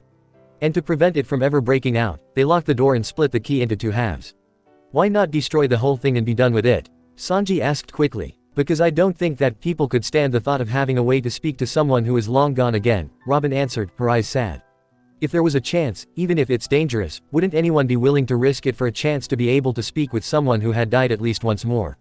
So they didn't destroy the entire thing in the hope that they could come back someday. Zoro asked. I guess that's it in a nutshell, Ace said with a fond smile. But then Luffy just had to open the gate again, didn't he? That idiot, Sanji sighed tiredly. Sorry, Ace told them all sincerely. I know my brother is a handful. Speaking of which, Chopper said quickly, we can have Luffy back, can't we? The monster's gone, right? It's not dead, but it's still sealed off, Ace told them, but if you stay here, it'll show up again for sure. It will. Usopp cried out in shock. You mean we're in the netherworld right now? More of a pseudo-space, Robin said, looking at Ace, who nodded, and she added, we're back between the two worlds, right? The longer you stay down here, the more likely that thing will show up since it's back down here, Ace commented. But the good thing is that now that you're back here, you can finally attack it. You mean we can actually cut that thing? Zoro asked. Well, since it's gotten so much more powerful, that you should have a better chance of doing some kind of damage, Ace commented, but that thing isn't human. It's not a part of your world. In other words, the living cannot kill it. So only someone like you can do the finishing blow for it, Zoro said, understanding. You can leave that thing to me, Ace said seriously. Oh, good, Usopp sighed in relief, which means, all we have to do is get Luffy back, and we can finally leave this crazy island. I'm so happy. As they all let out similar noises of relief, Nami looked at Ace and noticed the unhappy, serious expression there and stared. You, she whispered, don't want to let him come back. But, we did what you asked. We got the monster back down here and you can let Luffy go. You don't want Luffy to come with us. Chopper gasped, feeling as though he had been punched in the gut. I do and I don't, Ace sighed honestly. Don't take it personally. Call me selfish, I mean, I do want to be with my little brother again. But I know better than that. I know that he needs to stay with you all. He has no business being in a place like this for a long, long time. And I do promise to bring him back. Now that the monster is back in the in-between, he can leave at any time, but you want to spend some time with him. Sanji guessed as Ace smiled guiltily. I know, it's selfish. But, this will be the last chance I'll have to talk to him, at least for the longest time anyway. I mean, I know that this is a lot to ask, but I do promise to bring him back to you all as soon as the sun rises, he told them all. I'm sorry, he added. Don't be sorry, Brook said quietly and Ace glanced up at him. We all understand, Brook said seriously. I'm sure that any one of us will give anything to be with someone even for just one night, we would take it. We know that he would choose to spend a little extra time with you. As long as you bring him back to us, I don't see what the problem is at all, Robin smiled. This is something that you both deserve. Ace smiled gratefully at them all before he added, you all have a choice to make as well. They all looked at him in great surprise as Ace added, you can choose to go back to the island and simply wait inside the temple for the sun to rise, or you can choose to see more. See more. Usopp asked in confusion. You mean more of Luffy's memories? Robin asked, her eyes widening a little. That's right, Ace answered bluntly. What? Why would we do that? Chopper asked them quickly. Of course we don't want to see any more. It was painful to see everything up till now. I mean, I'm glad that I did. But there's no more need, right? We saw everything that happened up to Shiki. Up next is sure to be when we go to Sabayati, right? And we all know just what happens there. Frankie yelled. That memory burned into his mind like a bad nightmare. And then there's everything that happened at Marineford. Sanji asked, sorry, but I rather not know just what happened there. They all started to agree with him, saying that they appreciated the offer, but they wanted to leave those memories alone. Yet, as they talked, Robin noticed the look of sorrow on Ace's face and she suddenly understood just what it was that he wanted. You want that, don't you? She asked cautiously. You want us to keep seeing these memories, right? He gave her a long, hard look before he nodded once. Yes, he answered, that's right. What? Brook cried out in shock.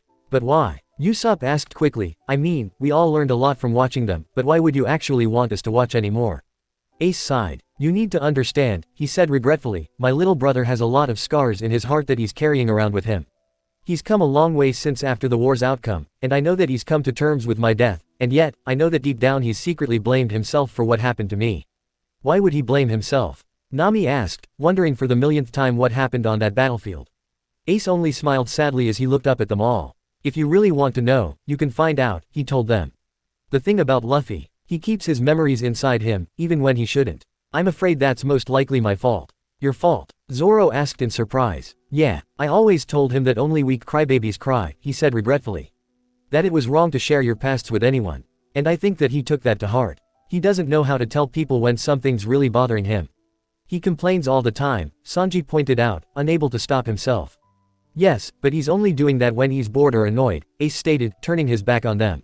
Even after 2 years, none of you know what really happened to him since you were separated, right? They all shifted uncomfortably at his words as Ace added, I don't blame you, he informed them all. I understand why you weren't there to help him. But isn't that just the reason you need to see for yourself? Luffy is terrible at lying, but the thing about him, if it's an important secret, he'll keep his mouth shut no matter what. He smiled and they all knew was that he must be thinking back to Porchami and how Luffy refused to tell them anything, just to keep him and Sabo safe. But that's what's worrying me, Ace went on, he never thinks about himself. He's always thinking about other people. Well, except when it comes to food or adventure, that is. He laughed a little bitterly at that before the smile faded. He's blamed himself for me dying that day even though it wasn't his fault in the slightest. He's been training so hard just for the sake of getting stronger and never have to go through that pain again. He still mourns my death, but he's able to move forward. He and I were able to see each other again, and say things that we both needed to say. However, I think that seeing me again brought back all those feelings of guilt. And no matter what I say, I think a part of him still feels responsible. Survivor's guilt, Robin nodded, thinking of Saul and how she felt responsible for his death. But I don't blame him, Ace said seriously. I never have, and unless you all beat it out of him, I doubt that you'll ever fully understand just what happened that day. He turned back to them all. In either case, it's your choice, he added, you can see more or not. If you do choose to watch the rest, you run the risk of running into that parasite again.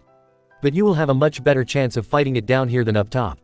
Or, you can just go back and simply wait. He fell silent again for a moment before he added, a faint smile back on his face, if you do or not, I know that he'll be just fine. He's tough, but, tell me, do you really think you can help him if you don't understand everything? I guess I understand that logic, Nami said slowly. And, I'm guessing that you want us to know everything even if Luffy doesn't. Zoro asked him. You know as well as I do how stubborn Luffy is, Ace commented, he won't learn. You can choose to learn everything, even if it's hard, or you can choose to let him bear these memories alone. Zoro looked at him. We all have memories that we don't want people to know. That's true, Ace nodded, that's very true. But you have already viewed most of them. Right now though, Luffy's carrying a burden so heavy that I'm amazed that he can carry it all by himself. But do you think that you can help him bear that weight?